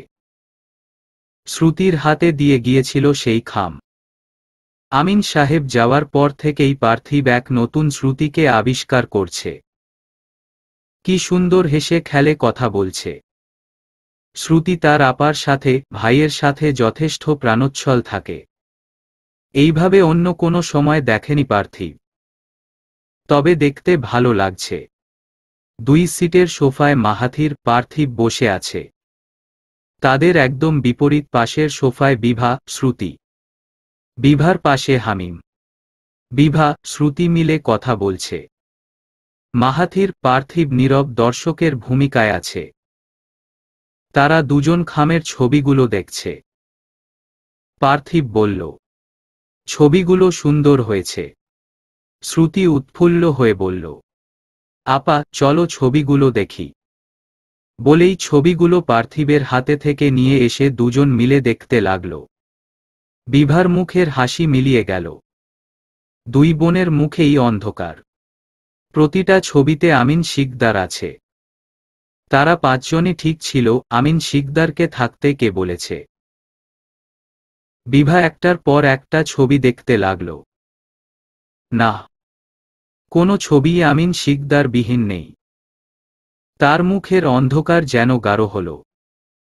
শ্রুতি উঠে গেল। কিছুক্ষণের মধ্যেই ফিরে এলো একটা কেচি নিয়ে। বিভা বুঝল না শ্রুতি কি করবে। শ্রুতি বসে বসে খুব মনোযোগ নিয়ে ছবিগুলো থেকে আমিন শিকদারকে আলাদা করল। 4টা ছবির সাইডে ছিল আমিন শিকদার আর একটা ছবির মাঝখানে। শ্রুতি সেই ছবিরও তোয়াক্কা করল না। মাঝখান থেকে আমিন শিকদারকে গোল করে কেটে উঠিয়ে নিল। এরপর খুশিতে গদগদ হয়ে বলল, দেখো আপা, আমিন শিকদারকে সরিয়ে দিয়েছি। এখন দেখো ছবিগুলো কি সুন্দর লাগছে। শ্রুতির থেকে এমন বাচ্চামো বিভা আশা করেনি। হঠাৎ করে বিভা হেসে দিল। এমন করে হাসল যে ওর মারি প্রকাশ পেয়ে গেল। একটু শব্দ করে গা দুলিয়ে হাসতে লাগল বিভা। হামিম, মাহাথির, পার্থিব দুই বোনের দিকে তাকিয়ে রইল। হামিম হাতে নিয়ে ছবিগুলো দেখে বলল, আপু তোমার তো হাত নাই হয়ে গেছে। শ্রুতি ভাইয়ের কাছ থেকে ছবি নিয়ে দেখল আসলেই কিছু ছবিতে তার এক পাশ নাই হয়ে গেছে, কারণ তার সামনেই আমিন শিকদার ছিল। তাই তাকে উপরে ফেলতে গিয়ে নিজের অর্ধেক অংশই নাই হয়ে গেছে। শ্রুতি আমলে নিল না। নিজের মতো বলতে থাকল, হোক, আমার এক হাত প্রয়োজনে না থাকবে, তাও আমিন শিকদার থাকা যাবে না। বিভার দিকে তাকিয়ে দেখল বিভা তখনও হাসছে। মুখে শুধুমাত্র উজ্জ্বলতা। মাহাথির, পার্থিব বেশ ভালোভাবেই বুঝল দুই বোন তাদের মনে তাদের বাবার প্রতি কতটা ঘৃণা জমিয়ে রেখেছে। দুই বোনের কয়েক ঘন্টা আগের আর এখনের মুহূর্তে আকাশ পাতাল তফাত। যেই মুখ কিছুক্ষণ আগেও ছিল অন্ধকারে ঘেরা, সেই মুখে এখন শুধু উজ্জ্বলতা। সুখের সময় বুঝি একটু তাড়াতাড়ি শেষ হয়। হামিম, শ্রুতি, পার্থিব চলে গেছে 40 মিনিট হল। খুব বেশি সময় নয়, তবে বিভার মনে হচ্ছে অনেক সময়। বিভা সোফায় বসে পুরো ঘরের দিকে তাকাল। কেমন যেন ফাঁকা ফাঁকা। মাঝারি আয়তনের ফ্ল্যাটটাকে বিভার কোনো রাজপ্রাসাদের মতো মনে হচ্ছে, যেখানে সে একা, শুধু সে, আর কেউ নেই। অথচ কিছুক্ষণ আগেও ছিল। খারাপ লাগছে ভীষণ। ছোট ছোট ভাই বোন দুটো কত বড় হয়ে গেছে। মনে পড়ল ছোটবেলার কথা। তিনজন একসাথে ঘুমানো, শ্রুতির অল্পতেই রেগে যাওয়া, কান্না করা, হামিমের যত্ন নেওয়া, নিজে মাঝে থেকে বাকি দুজনকে দুহাতে আগলে রাখা। সব এক নিমিষে বিভার সামনে ভেসে উঠল। সময় এত তাড়াতাড়ি কেন চলে যায়? বিভার হঠাৎ মনে পড়ল শ্রুতির যাওয়ার আগের ঘটনা। শ্রুতি যাওয়ার আগে বিভাকে অন্য ঘরে ডেকে নিল। স্বাভাবিক কণ্ঠে প্রশ্ন করল, মাহাথির ভাই কি তোমার সাথে খুব খারাপ আচরণ করে? বিভা চমকে গেল। তাদের ব্যাপারে সে তো কিছু বলেনি, তবে শ্রুতি এমন কথা কেন বলছে? তবে কি মাহাথির বলেছে? বলতেই পারে। বিভা কি বলবে ভেবে পেল না। সে মিথ্যা বলতে পারে না। আর শ্রুতি যেহেতু বুঝে গেছে এ নিয়ে বিনিয়ে কিছু বলেও বিশেষ সুবিধা বিভা করতে পারবে বলে মনে হল না। উত্তর দিল, না। তার মানে কি উনি খারাপ ব্যবহার করেন? না, খারাপ ব্যবহার করে না শ্রুতি। শুধু আমাকে মেনে নিতে পারছে না। তবে নিবে না এমনও না। সে চেষ্টা করছে। সত্য মিথ্যা মিলিয়ে উত্তর দিল বিভা। উনাকে ডিভোর্স দিয়ে দে আপা। শ্রুতির ক্ষোভ মেশানো কণ্ঠস্বর। এমন কথা শুনে চমকে উঠল বিভা। এমন কিছু সে আশা করেনি। ডিভোর্স? কিভাবে সম্ভব? তোকে এত করে থাকতে বলছি। কিন্তু থাকবি তো না? বাড়ি যাওয়ার জন্য পাগল হয়ে গেছিস? গেলে এখনই চলে যা, নয়তো রাত হয়ে যাবে। কথা ঘুরাচ্ছিস আপা। তুই উনাকে ডিভোর্স দিয়ে দে। আমি জানি উনি তোকে কষ্ট দেয়। কি দরকার এইভাবে থাকার? উনার মতো খারাপ মানুষের সাথে থাকার কোনো দরকার নেই। এই পর্যায়ে বিভার মুখ থেকে সব প্রতিক্রিয়া চলে গেল। শব্দবিহীন ঠোঁট প্রসারিত করল, উনি খারাপ নয় শ্রুতি। একদম খারাপ নয়। আমি বলছি, আমাকে বিশ্বাস কর। উনি খারাপ নয়। খারাপ হলে উনাকে মনে জায়গা দিতাম না। যেভাবে আমিন শিকদারকে মন থেকে উঠিয়ে দিয়েছি, সেভাবে উপরে দিতাম, যার ছাপটাও অবশিষ্ট থাকত না। এত চিন্তা করিস না, ঠিকভাবে নিজের সংসার কর। বিভা শ্রুতিকে দীর্ঘশ্বাস ফেলে আশ্বস্ত করল। শ্রুতি কিছু বলল না, কেবল তাকিয়ে রইল। তাদের কথোপকথন তারা বাদেও যে আরেকজন শুনেছে তা দুজনের কেউই জানেনি। শ্রুতির কথা ভাবা শেষেই বিভা মনে করল ওদের যাওয়ার সময়ের আশ্চর্যজনক ঘটনা। শ্রুতিরা যখন যাওয়ার কথা বলল তখন তাদের থাকতে বললেও রাজি হল না। এরপর মাহাথির সবাইকে চমকে দিয়ে হামিমকে রেখে দিতে চাইল। সেখানে বাদ সাধল পার্থিব। মুখে হাসি রেখে বিনীতভাবে শুধু বলল, ভাইয়া, আজ নিয়ে যাই। অন্যদিন ওর জামা কাপড় জিনিসপত্র সহ নিজেই নিয়ে আসব। আর কয়েকটা দিন ছোট বোনের বাড়িতে থাকুক প্লিজ। পার্থিব ছেলেটা অতিরিক্ত ঠান্ডা, ভদ্র। এত সুন্দর করে অনুরোধ করাই মাহাথির কিছু বলতে পারেনি। মাথা নেড়ে সায় দিয়েছে। পার্থিব কাজ করছে, তবে কাজে মন বসছে না ভালোভাবে। সে খেয়াল করেছে সেই বাড়ি থেকে আসার পর থেকেই শ্রুতি তাকে এড়িয়ে চলছে। তেমন উগ্র কিছু করেনি, তবে শ্রুতির এড়িয়ে চলা পার্থিব বুঝে নিয়েছে। আবার কি হলো এই মেয়ের? ভূত নামতে না নামতেই আবার নতুন কোনো ভূত মাথায় উঠল কে জানে। পার্থিব কম্পিউটারের মাধ্যমে ফেসবুকে ঢুকে টাইপ করতে লাগল, আমার বাবুর নাম হবে ভূতু, ভূত এবং মানুষের বাচ্চা ভূতু, ভূতের বাচ্চা ভূতু। এখানে সে নিজেকে মানুষের কাতারে রাখল। নিজের স্ট্যাটাস পড়ে নিজেই হেসে দিল পার্থিব। স্বচ্ছ সুন্দর হাসি। শ্রুতি শুয়ে আছে চোখ বন্ধ করে। ঘুমানোর চেষ্টা করছে, ঘুম আসছে না। ভীষণ রাগ, অস্বস্তি হচ্ছে। উঠে বসল।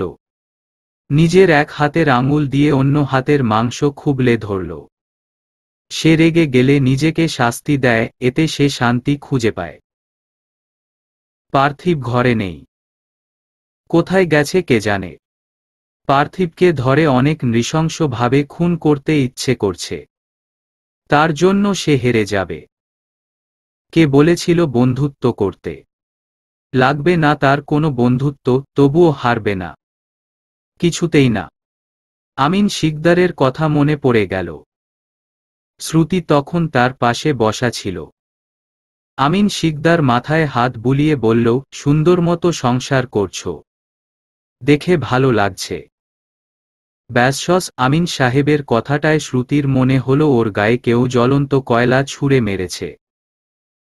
তার মনে হলো আমিন শিকদার হয়তো তাকে খোঁচা দিল, উপহাস করল।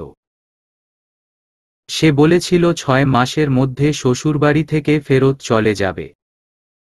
3.5 মাস শেষ, অথচ তার ফেরার কোনো খবর নেই। কষ্টে শ্রুতির চোখে পানি চলে এলো। সে হারবে না।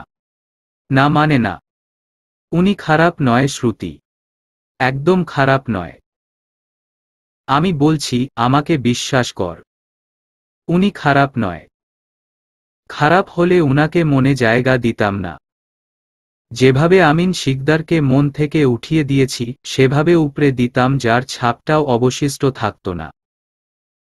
কথাগুলো পোকার মতো কানে বেজে চলেছে। কেন বাজছে মাহাথির জানে না। মন থেকে উঠিয়ে ফেলবে, এত সাহস।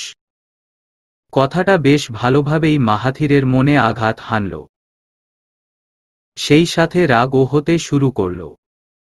তার রাগের কারণটা বেশ বৈষম্যমূলক। তার মতে, সে বিভাকে ভালোবাসুক বা নাই বাসুক, পছন্দ করুক বা নাই করুক, বিভার তার প্রতি ভালো লাগা, ভালোবাসা আর যা কিছু হয় সব থাকতে হবে। সে বিভাকে ভালোবাসে না, অথচ বিভা তাকে ভালোবাসে, ব্যাপারটা বেশ আনন্দের। মাহাথির এমন কেন তা মাহাথির জানে না। বিভার সাথে খারাপ আচরণই বা কেন করে তাও জানে না। শুধু জানে সে কোনো সম্পর্কে থাকতে চায় না, কোনো অদৃশ্য বাঁধনে বাধা পড়তে চায় না, সে থাকবে নিজের মতো। তার সাথে যেন অন্য কোনো জীবন না জোড়ায়। তার কিছু হয়ে গেলে যেন অন্য কেউ কষ্ট না পায়। কোনো সম্পর্কে থাকবে না, এই ভাবনা থেকেই বিভাকে দেখলে তার রাগ হয়। কিন্তু বললেই সব হয় না, সে চাক বা না চাক বিয়ে হয়ে গেছে। আজীবন তাদের একসাথেই থাকতে হবে। হঠাৎ করে শ্রুতির কথা মনে পড়ল মাহাথিরের। বিভা যেমন শান্ত, শ্রুতি মেয়েটা ঠিক তার বিপরীত। যাওয়ার সময় তখন বিভা কোথাও গিয়েছিল, পার্থিব ফোনে কথা বলছিল। আচমকা শ্রুতি বলে বসে, আপনি আমাকে যা ভুলতে বলেছেন তার কিছুই আমি ভুলিনি। ভুলবও না ভাইয়া। আপনি আমার আপাকে পছন্দ করেন না এইটা আমার মাথায় খুব ভালোভাবে গেঁথে গেছে। না ভুললে আমার কিছু করার নেই। সেদিন খারাপ ব্যবহার করেছি তার জন্য সরি। এর বেশি কিছু আমার বলার বা করার নেই। দায়সারা, নির্লিপ্ততা কণ্ঠ মাহাথিরের। শ্রুতির ভীষণ খারাপ লাগল। নিজের অবচেতন মনে আশা করেছিল মাহাথির তাকে বলবে, আমি বিভাকে ভীষণ পছন্দ করি, ভালোবাসি। আমি ওকে সুখে রাখব। তুমি চিন্তা করো না। বলল না কেন? শ্রুতি মনে হলো তার সামনে আরেক আমিন শিকদার। নিজের বাবার প্রতিচ্ছবি দেখতে পাচ্ছে সে। সত্যিই সে আমিন শিকদারের মতো খারাপ নাকি না? তার আপা তো বলেছে সে আমিন শিকদারের মতো নোংরা নয়। তার আপা হয়তো সত্যিই বলেছে। নিজের আপাকে বিশ্বাস করে ভীষণ বিশ্বাসের সাথে শ্রুতি বলতে শুরু করল, আপনাকে একটা কথা বলি, আপনি খুব শীঘ্রই আমার আপাকে ভালোবাসবেন। মিলিয়ে নিয়েন। আমাকে দেখে তোমার মনে হয় তোমার কথা সত্যি হবে। আপনাকে দেখে কি মনে হয় তা আপাতত বলতে চাচ্ছি না। আর আপনি ভালোবাসবেন এইটা আমার বিশ্বাস। আপনার ওপর নয়, আমার আপার ওপর। আসলে সে মানুষটাই এমন মায়ে ভরা। সবাই তাকে ভালোবাসতে বাধ্য। সেখানে আপনিও বাধ্য, এবং আপনি তাকে ভালোবাসবেনই। দেখে নিয়েন। ভাবনা থেকে বের হলো মাহাথির। তার ভীষণ বিরক্ত লাগতে শুরু করল এখন। শব্দ পেয়ে পিছনে তাকাল। বিভা ধীর পায়ে এসে তার পাশে দাঁড়াল। আপনি কি শ্রুতিকে কিছু বলেছেন? কিছু সেকেন্ড পার হওয়ার পরেও কোনো উত্তর এলো না। বিভা নিজের মতো বলল, আপনি ওকে কিছু বলবেন না। ও আমার বোন। ওর তো নিশ্চয়ই কোনো দোষ নেই। তার চেয়েও বড় কথা, আমার বোন আমাকে অনেক ভালোবাসে। ওকে কেউ কিছু বললে যতটা না কষ্ট পায়, আমাকে বললে তার চেয়ে বেশি কষ্ট পায়। তাই আশা করব আমার রাগ আমার বোনের ওপর দেখাবেন না। মজার কথা কি জানেন, আপনি আর ও দুজনের মাথাতেই সমস্যা। শালি দুলাভাই শর্ট টেম্পার্ড। অল্পতেই রেগে আগুন। বলতে বলতে শব্দবিহীন হাসল বিভা। মাহাথির বিভার কাছে গেল। বিভা হালকা চমকাল। দুজনের দূরত্ব খুব সামান্য। মাহাথির বিভার চুল কানে গুজে দিল সময় নিয়ে। বিভার বরাবর নিচু হয়ে শান্ত কণ্ঠে নিজের জেদ প্রকাশ করল। আমি সেটাই করব যেটা আমি চাই। আমার চাওয়াতে তোমার মন মর্জি তো চলবে না মিসেস বিভা রানী। কাজের চাপ ইদানিং বেড়েছে। নিজের আরামপ্রিয় জায়গায় অর্ধশোয়া অবস্থায় কাজ করছে পার্থিব। কাজ করতে করতেই দেখলে পেল শ্রুতি ঘরে ঢুকল। পার্থিব আর চোখে তাকাল। গম্ভীর চোখে পর্যবেক্ষণ করল শ্রুতিকে। ঢিলেঢালা এক কামিজ, গলায় ওড়না ঝুলানো। এক মুঠো ধরে চুলগুলো বাঁধতে চেষ্টা করছে। পার্থিব কিছু বলল না। গত 2 দিন ধরে কথা বলার চেষ্টা করেছে, বলেনি শ্রুতি। 2 দিন না, 1 দিন। কারণ গতদিন থেকে সে কাজে ভীষণ ব্যস্ত সময় পার করছে। পার্থিব লক্ষ্য করল শ্রুতি বিছানায় পা ঝুলিয়ে বসল। কিছুক্ষণ পার হল। শ্রুতি বারবার তাকাচ্ছে পার্থিবের দিকে এবং তার কোলে রাখা ফাইলের দিকে। আপনি কি ভীষণ ব্যস্ত? গম্ভীর কণ্ঠে বলল। না, ব্যস্ত না। আপনার জন্য আমি সূর্যোদয় থেকে চাঁদের অস্ত যাওয়ার প্রতিটা সময় ফ্রি। মনে মনে বলেও মুখে বলল না। আজ একটু পার্থিবের অভিমান করতে ইচ্ছে করছে। সবসময় বউরা অভিমান করে, সে না হয় রেকর্ড ভাঙুক। মুখে বলল, কিছুটা ব্যস্ত। আপনার কাজ রাখুন আর আমার সাথে কথা বলুন। অধিকার, জেদ, আদেশ মিশ্রিত স্বর। পার্থিব কোল থেকে ফাইল নামালো না। কাজ করতেই থাকল। শ্রুতির মন ক্ষুণ্ণ হল কিছুটা। সবাই এমন কেন? সে যখন অধিকার দেখায়নি তখন পার্থিবের কত অভিযোগ। আর আজ সে নিজে থেকে কথা বলছে, এখন পার্থিব তার কথা শুনছে না, তাকে গুরুত্ব দিচ্ছে না। ভীষণভাবে মনক্ষুণ্ণ হল। শ্রুতি উঠে যাওয়ার সিদ্ধান্ত নিল। সিদ্ধান্ত নিয়েও উঠে গেল না, বসেই রইল। ফের বলল, আমি একটা কাজ করে ফেলেছি। কণ্ঠে তার অসহায়ত্ব। পার্থিব এবার চোখ তুলে তাকাল। ফাইল রেখে শ্রুতির দিকে গেল হাতে ভর দিয়ে। খাটের সাথেই তোশক মিশানো, তবে তোশক কিছুটা নিচু। বলতে গেলে পার্থিব গিয়ে শ্রুতির পায়ের সামনে বসল। দুই হাত দিয়ে শ্রুতির পা নিজের কোলে উঠিয়ে নিল। শ্রুতি বিমূঢ় হয়ে চেয়ে রইল। পার্থিব শ্রুতির হাত ধরে শব্দ করে নিঃশ্বাস ছাড়ল। আবার নতুন কি রাজকার্য করে আসছেন শুনি। চোখ হাতের থেকে নিল শ্রুতির চেহারায়। মাহাথির ভাইয়াকে চ্যালেঞ্জ ছুড়ে দিয়েছি। নির্লিপ্ততা কণ্ঠ। কথাটা শুনে পার্থিব ভ্রু কুঁচকে ফেলল।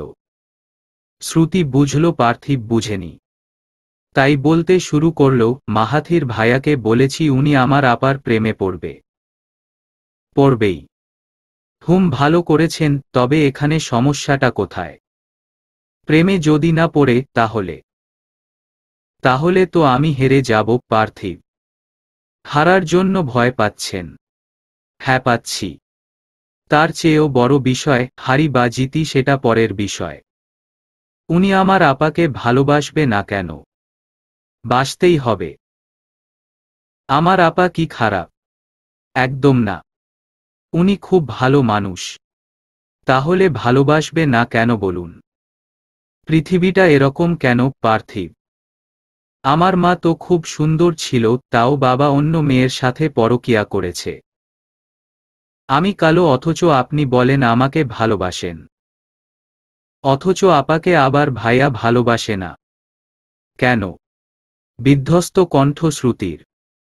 পার্থিব বোঝানোর মতো শব্দ খুঁজে পেল না। অথচ সে বুঝতে পারছে শ্রুতির অবস্থা বেহাল। জীবন নিয়ে অতিরিক্ত দুশ্চিন্তায় আছে।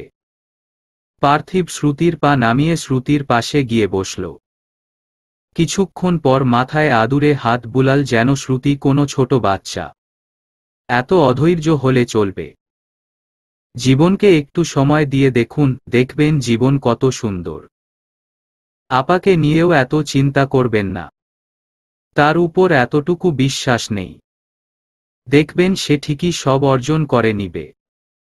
আর না হলে আমরা তো আছি। জোর করে মাহাথির ভাইকে ধরে বেঁধে আপার প্রেমে ডুবিয়ে দিব। একদম হাত পা বেঁধে। তাছাড়া উনাকে দেখে কি আপনার খারাপ মানুষ মনে হয়েছে? না, হয়নি, কিন্তু রাগী।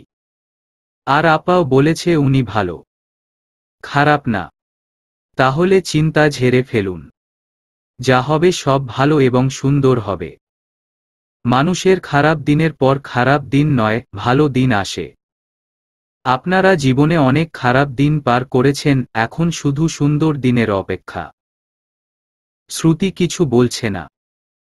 পার্থিব শান্ত কণ্ঠে বলল, ঘুমিয়ে পড়ুন। রাত জাগলে শরীর অসুস্থ হবে। শ্রুতি শুয়ে পড়ল। মাথা বরাবর ফ্যানের দিকে চেয়ে আছে। সে ভেবেছিল পার্থিব তার সাথে কথা বলবে না। কারণ হিসেবে গত 2 দিন শ্রুতি তার সাথে কথা বলেনি। কিন্তু আজ কেন জানি নিজেকে আটকাতে পারেনি শ্রুতি। মনে হয়েছে তার এলোমেলো মনের চিন্তা কেবল ইনার কাছে এলেই একটা ঠিকানা পাবে। সেই ভাবনা থেকেই নিজে থেকে কথাগুলো বলল। এই মানুষটাকে তাকে যেভাবে বুঝায় আর কেউ বুঝায় না। কেউ বুঝায় না কথাটা মিথ্যা। তার আপা বুঝায়। তবুও দুজনের ভালোবাসা দুরকম। এই দুজন বাদে কেউ কখনো এইভাবে ভালোবাসেনি, বুঝায়নি।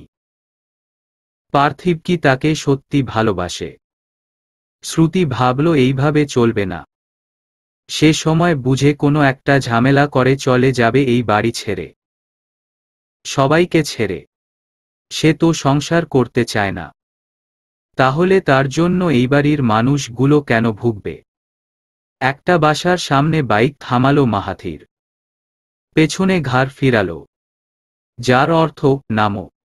বিভা নেমে পড়ল। কাল রাতে মাহাথির তাকে বলেছিল তার কোনো বন্ধু তাকে দাওয়াত দিয়েছে, সে যেন তৈরি থাকে। বিভা তৈরি ছিল। এরপর মাহাথিরের সাথে চলে এলো নাম না জানা স্বামীর বন্ধুর বাড়িতে। মাহাথির বাইক থেকে নেমে ফল মিষ্টির প্যাকেট নিয়ে সামনে বাড়ল। বিভা গেল তার পিছু পিছু। দরজা খুলল হালকা রঙের শাড়ি পরিহিতা এক বৃদ্ধা, চোখে চশমা। একবার মাহাথির একবার বিভার দিকে তাকাল। মাহাথির বিভা দুজনেই সালাম দিল। সে মাথা নেড়ে বলল, ভিতরে আসো। মাহাথির বিভা ঢুকল। বিভা কি করবে ভেবে পাচ্ছে না। হাসফাস লাগছে ভীষণ। এইভাবে অচেনা অজানা বাড়ি। তবুও মেনে নেওয়ার চেষ্টা করছে। বিয়ের পর স্বামী নামক মানুষের সুবাদেই তো নতুন নতুন আত্মীয় হয়। তারও হয়েছে। এরই মধ্যে বেরিয়ে এলো কামিজ পরিহিতা এক নারী। মাহাথির বিভাকে দেখে হাসার চেষ্টা করল, সে নিজেও বিব্রত হয়ে গেছে। বিভা সালাম দিলে সালামের উত্তর নিল। দুজনকে বসতে বলল। মাহাথিরের পাশেই বিভা বসে পড়ল। মাহাথির বলল, কেমন আছেন আপনারা? কথাটা দুজনকেই উদ্দেশ্য করা হয়েছে। তাই বৃদ্ধ মহিলা উত্তর দিল, আছি বাবা আল্লাহর দোয়ায়। ততক্ষণে সদর দরজা দিয়ে আনাস ঘরে ঢুকল। ঢুকেই প্রাণখোলা হাসি দিল। কখন পৌঁছালি? বাসায় শশা ছিল না, তাই আনতে নিচে গিয়েছিলাম। এই তো মাত্রই গেলাম। মাহাথিরের এক শব্দের গম্ভীর উত্তর। আনাস ব্যাগ টেবিলে রেখে বিভার সামনে গিয়ে হাসি মুখে সালাম দিল। বিভাও সালামের উত্তর নিল। আনাসের স্ত্রী রিধি তাদের জন্য ঠান্ডা ঠান্ডা আমের শরবত দিল।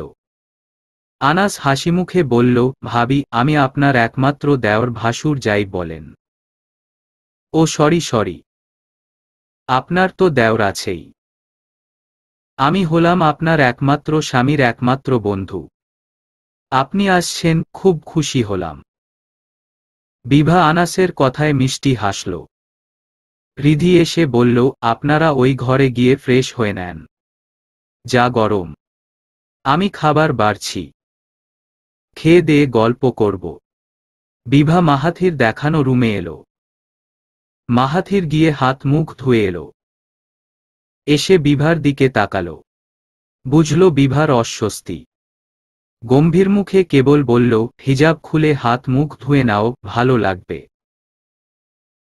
বিভা মাহাথিরের দিকে এক পলক তাকালো। এই মানুষটা তার সাথে একটু ভালো ব্যবহার করলেই বিভা খুশি হয়ে যায়। অথচ ভালো ব্যবহার করতেই এনার যত কিপটামি। বিভা হালকা মাথা নেড়ে সায় জানালো মাহাথিরের কথায়। এরপর চলে গেল নিজেও ফ্রেশ হতে। সবাই বসে আছে খাবার টেবিলে, কেবলমাত্র রিধি ছাড়া। বিভা খেয়াল করেছে উনার পেট সামান্য উঁচু। ধীরে ধীরে হাঁটা চলা করে। হয়তো প্রেগন্যান্ট। এই অবস্থায় নিজে এত কাজ করছে ভেবে বিভার খারাপ লাগল। সিদ্ধান্ত নিল সে গিয়ে সাহায্য করবে।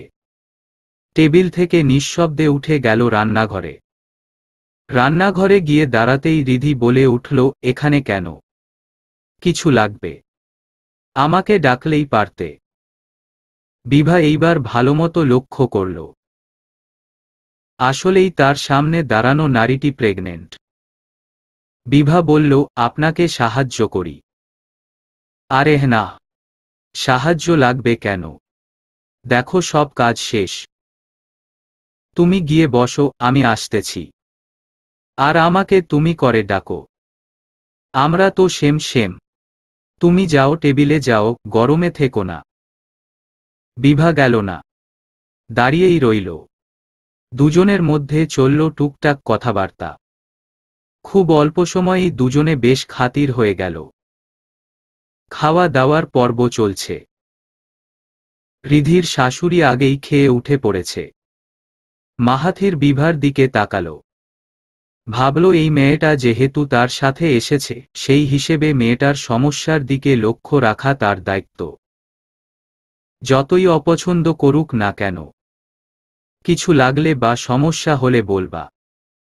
বিভা এক পলক তাকিয়ে খাওয়ায় মনোযোগ দিল। রিধি খাওয়ার মাঝে বলে উঠল, আপনাদের দুজনকে কিন্তু বেশ মানিয়েছে ভাইয়া। দুজনের চেহারাটাই মায়া মায়া। খুব সুন্দর লাগছে আপনাদের পাশাপাশি। কথাটা বিভা কি বলবে বুঝতে পারল না। আবার অস্বস্তিকর মুহূর্ত। প্রশংসা শুনতে তার অনেক লজ্জা লাগে, তবে মনে মনে অনেক বেশি খুশি হল সে। মাহাথিরের মাঝে তেমন ভাবাবেগ দেখা গেল না, শুধু ভদ্রতা সূচক হাসল। আনাস হেসে বলল, আমার বন্ধুও যেমন সুন্দর, বন্ধুর বউও সুন্দর। সুন্দরে সুন্দর চেনে। স্বামীর কথায় রিধি দাঁত বের করে হেসে ফেলল। তার স্বামী আসলেই শয়তান। খাওয়া দাওয়ার পরে চারজন মিলে গল্প করতে লাগল। গল্প বলতে সব কথা আনাস রিধিই বলল। বিভা, মাহাথির কেবল নীরব শ্রোতা। তবে বিভাও অংশ নিয়েছে, নীরব ছিল শুধু মাহাথির। দেখতে দেখতেও সন্ধ্যা হয়ে এল। আকাশ মেঘলা, হয়তো ঝড় হবে। মাহাথির আকাশের অবস্থা বুঝে বলল, এইবার যাওয়া দরকার, এখন না গেলে পড়ে যেতে পারবে না। আনাস রিধি থাকতে বললেও মাহাথির শুনল না। কারোর বাড়িতে থাকতে পারে না মাহাথির। সবার থেকে বিদায় নিয়ে বেরিয়ে পড়ল দুজনে। যাওয়ার আগে আনাস তাদের দুজনের হাতে দুটো প্যাকেট দিল গিফট হিসেবে। তারা যেতেই রিধি বলল, মাহা ভাইয়ার বউটার উপর তো ক্রাশ খেয়ে গেলাম। কি মিষ্টি মুখ, মায়া মায়া চেহারা, গায়ের রংটাই যা একটু চাপা।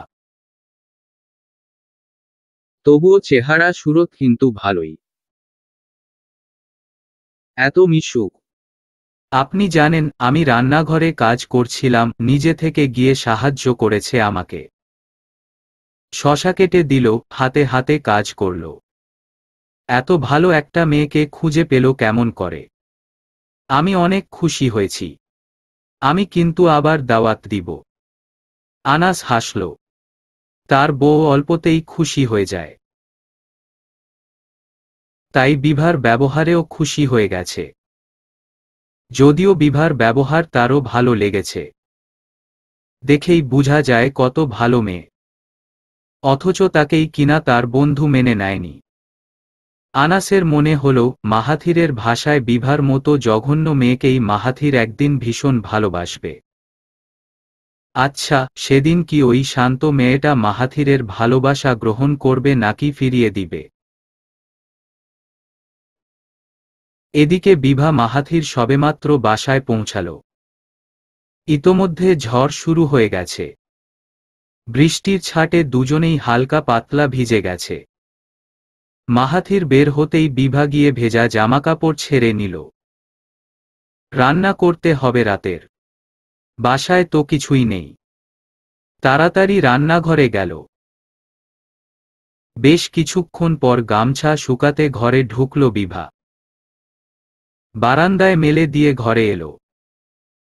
মুখে ক্রিম মাখল হালকা। এরই মধ্যে মাহাথিরের কাশির শব্দ শুনতে পেল। ভ্রুকুচকে পেছনে ফিরল। বিছানায় আধশোয়া হয়ে ফোন টিপতে টিপতে খুব খুব করে কাশছে মাহাথির। হালকা অবাক হল বিভা। বৃষ্টিতে ভিজতে না ভিজতেই ঠান্ডা লেগে গেল। অবশ্য কম সময় ভিজেনি। আনাস ভাইয়ের বাসা তাদের বাসা থেকে ভালোই দূরত্বে। 40 মিনিট লাগে আসতে যেতে। বাসায় থেকে নামার পরপরই বৃষ্টি শুরু হল। তাহলে তো ভালোই ভেজা হয়েছে। তাছাড়া এর আগেও একদিন অফিস থেকে ভিজে ভিজে বাড়ি এলো। অসময়ের বৃষ্টি মানেই খারাপ। বিভা ঘর থেকে নিশ্চুপে বেরিয়ে গেল। ড্রয়িং রুমে বসে আছে সবাই। খাওয়া দাওয়া শেষ, এখন ঘুমাতে যাওয়ার পালা। সবাই বসে আছে একসাথে। দিনের এই সময় তো সবাই একটু একসাথে সময় কাটাতে পারে। আসাদ সাহেব একটা প্যাকেট নিয়ে এক গদির সোফায় বসল। প্রভা প্রত্যাশা দুজনেই তার কিছু দূরে বসা।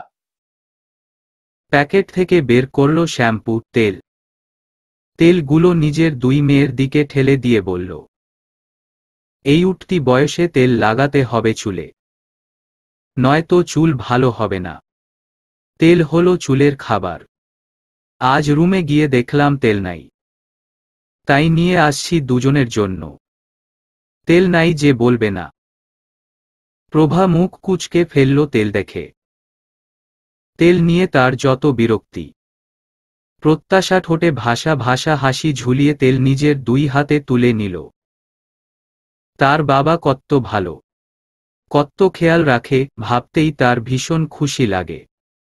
নিজেকে প্রিন্সেস মনে হয়। শুধু বাবা না, পার্থিব ভাইয়া, হিমেল ভাইয়া, চাঁচু সবাই তাদের দুই বোনকে অনেক ভালোবাসে। এ কারণে প্রায়ই প্রত্যাশা আল্লাহকে থ্যাংক ইউ দেয় তাদের মেয়ে করে পাঠানোর জন্য। মেয়ে না হলে এত ভালোবাসা পেত কোথায়? ঘটনাটা চুপচাপ বসে দেখল শ্রুতি। মনে পড়ল বিভার কথা। তার আপা বলেছিল, এই পৃথিবীতে যদি সবচেয়ে নিকৃষ্ট বাবা থেকে থাকে, তাহলে সবচেয়ে ভালো পবিত্র বাবাও আছে। তার বাবা, তার আপা, তাকে, ভাইকে, কাউকে ভালোবাসে না। উনার নাকি কালো মানুষ দেখলে বমি আসে। মা মারা যাওয়ার পর যখন তার বাবা নতুন বিয়ে করে ঘরে তুলল, তখন শ্রুতি কিছুতেই ব্যাপারটা মানত না। প্রায়ই আমিন শিকদারকে এটা সেটা বলতো, কোলে উঠতে চাইতো, আগের মতো ভালোবাসতে বলতো। এক পর্যায়ে আমিন সাহেব তাদের সাথে অতিরিক্ত খারাপ ব্যবহার করতে শুরু করল। তখন অত কিছু না বুঝতেও বড় হতে হতে আমিন সাহেবের কথার গভীরতা শ্রুতি মাপতে শিখেছে। আচ্ছা, তার বাবা ভালো হলো না কেন? তার বাবাও তো তাদের দুই বোনের জন্য তেল নিয়ে আসতে পারত। একজন ভালো বাবা হতে পারত। হঠাৎ দাদিকে দেখতে ভীষণ ইচ্ছা করল শ্রুতির। এই মানুষটাকেও সে অসম্ভব ভালোবাসে। এই মানুষটা না থাকলে তাদের তিন ভাই বোনকে বাড়ি থেকে বের করে দিতেও হয়তো দুইবার ভাবত না কেউ। অথচ এখন শুধু ফোনে কথা হয়। তবুও 5 দিন হলো শ্রুতি ফোনটোন দিচ্ছে না। শ্রুতি ভাবল ফোন দিবে, কিন্তু মুখ দেখবে কিভাবে? দাদির তো বাটন ফোন। থাক, আপাতত কথা বলে নিক। ছোট্ট মুখ করে ধীরে উঠে গেল শ্রুতি। বিভা ঘরে ঢুকল। দেখল মাহাথির অন্যদিক ঘুরে শুয়ে আছে। শরীর হালকা নড়ায় বুঝল এখনো কাশি হচ্ছে। অবশ্য খাওয়ার সময়ও কাশছিল। বিভা বিছানায় উঠে বলল, এদিকে ফিরুন। মাহাথির একবার পিছন ফিরে বিভার দিকে আর বিভার হাতে থাকা জিনিসের দিকে তাকাল। এরপর আবার আগের মতো হয়ে গেল। বিভা মাহাথিরের বাহুতে হাত রাখল, এদিকে ফিরুন। ঠান্ডা লেগেছে। সেই কখন থেকে কাশছেন। এটা লাগালে আর কাশি হবে না। মাহাথির ভীষণ বিরক্তি নিয়ে ফিরল, কি সমস্যা? ঘুমাতে দাও, বিরক্ত করো না। বিভা নিজের হাতে থাকা চামচের দিকে তাকাল। স্টিলের চামচে সর্ষের তেলের সাথে রসুন গরম করে এনেছে। আগে তার মা এরকম করত। এরপর বুকে, পায়ে, নাকে লাগিয়ে দিত। ঠান্ডা কমে যেত। অথচ মানুষটা কিনা লাগাতেই চাইছে না। মাহাথির, ফিরুন। এইটা লাগিয়ে দিই। এরপর ঘুমান। মাহাথির ফিরল না। বিভা আবার ডাকতেই মাহাথির আকাশসমান বিরক্তি নিয়ে বলল, তুমি কি চাচ্ছ আমি এখন এখান থেকে উঠে যাই? না চাইলে এখান থেকে যাও। বিভা ভ্রু কুঁচকে তাকিয়ে রইল। ঠান্ডায় কাশছে, আবার ভাবও দেখাচ্ছে। সে কি নিজের জন্য বলেছে নাকি? কিছু সময় পার হল। বিভা দুই হাতে মাহাথিরের বাহু ধরে নিজের দিকে ফিরাল। নিজের হাতেই অস্বস্তি লজ্জা ঠেলে দিয়ে গেঞ্জি ঘুচিয়ে উপরে জমা করল। মাহাথির ঘটনার আকস্মিকতায় হতভম্ব হয়ে চেয়ে রইল কেবল। বিভা চামচ থেকে তেল নিয়ে বুকে ডলতে লাগল। সাথে তার শান্তস্বর। এত জেদ ভালো নয় মাহাথির। পাগলেও নিজের ভালো বোঝে। অথচ আপনি বোঝেন না। আমি কি ধরে নিব আপনি পাগলের থেকেও অবুঝ। বলেই মাহাথিরের চেহারার দিকে তাকাল। মাহাথির আগের মতোই গম্ভীরভাবে তাকিয়ে আছে। বিভা হাতে তেল মালিশ করে পায়ের কাছে গেল। পায়ের তালুতে ধীরে ধীরে গরম তেল মালিশ করে দিল। মাহাথির যখন বুঝল যে বিভার কাজ শেষ তখন মাহাথির এক লাফে উঠে বসল। বিদ্রূপের কণ্ঠে বলল, তুমি একজন আদর্শ বউ বিভা, কিন্তু দুর্ভাগ্যবশত তুমি আমার বউ। মাহাথির ঘুমিয়ে পড়েছে অনেকক্ষণ।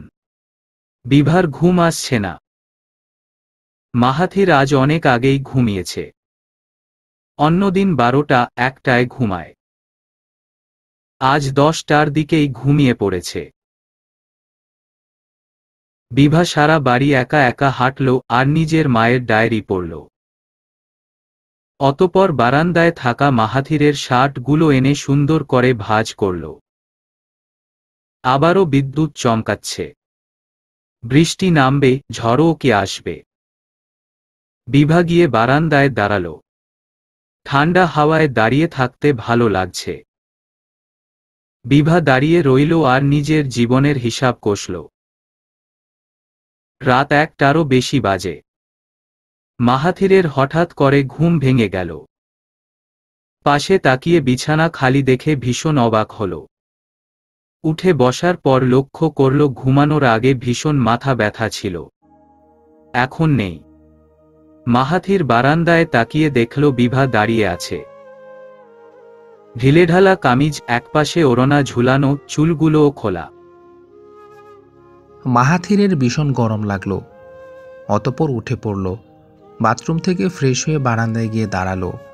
বিভা মাহাথিরের উপস্থিতি বুঝতে পেরে বেশ চমকে গেল।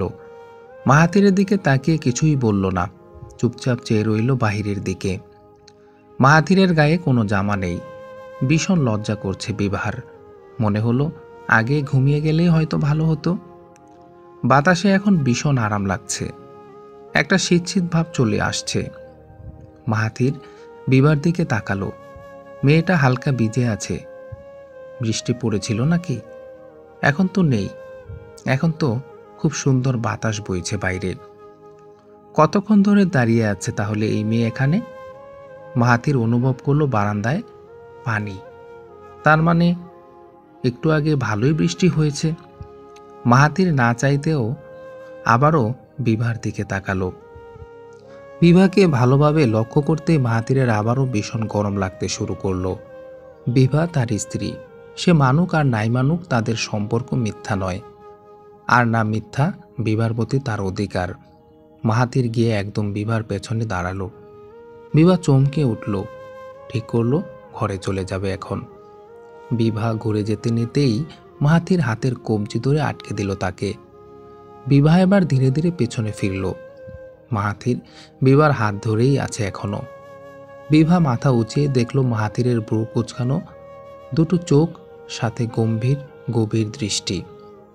এই দৃষ্টিতে তাকিয়ে থাকার সাহস বিভার নেই। সে ভয়ঙ্কর দৃষ্টির ভাষা বুঝে মাথা নামিয়ে ফেলল। এভাবেই কেটে গেল ভালোবাসাবিহীন, অধিকার আর দায়িত্বের আরও একটি রাত। সকালে শ্রুতি দ্রুত রেডি হচ্ছে। হামিমকে নিয়ে আজ সে ডাক্তারের কাছে যাবে। পার্থিব বলেছে পার্থিবের অপেক্ষা করতে, কিন্তু শ্রুতি পার্থিবের অপেক্ষা করতে পারবে না। সে একাই পারবে। আগে আপার সাথে যেত, আজ না হয় একাই যাবে। সে তার শাশুড়িকে বলে নিয়েছে, তবে মিথ্যে বলেছে। বলেছে যে পার্থিবী তাকে একা যেতে বলেছে। তাই তার শাশুড়ি তেমন কিছুই বলেননি, শুধু বলেছে সাবধানে যেতে। আর সাবধানে ফিরে আসতে, সাথে বাড়ির গাড়িটাও নিয়ে যেতে। শ্রুতিও তাই মেনে নিয়েছে। নিজের কাছে যা টাকা ছিল সব নিয়ে বেরিয়ে পড়ল। গন্তব্য তার হাসপাতাল। শ্রুতি তাকালো তার ভাইয়ের দিকে। হামিম জানালা দিয়ে বাহিরে তাকিয়ে আছে। শ্রুতি হামিমের মাথায় হাত বুলিয়ে দিল। তার ভাই একদিন সুস্থ হবে, হতেই হবে তাকে। তার ভাইয়ের হার্টের ছিদ্রের অপারেশন হবে, সাথে পায়ের অপারেশনটাও হবে। তার ভাই বাঁচবে, অনেক দিন বাঁচবে, তাদের সাথে আবারও আনন্দে বাঁচবে। কথাগুলো ভাবতেই শ্রুতির চোখ আনন্দে ভরে উঠল।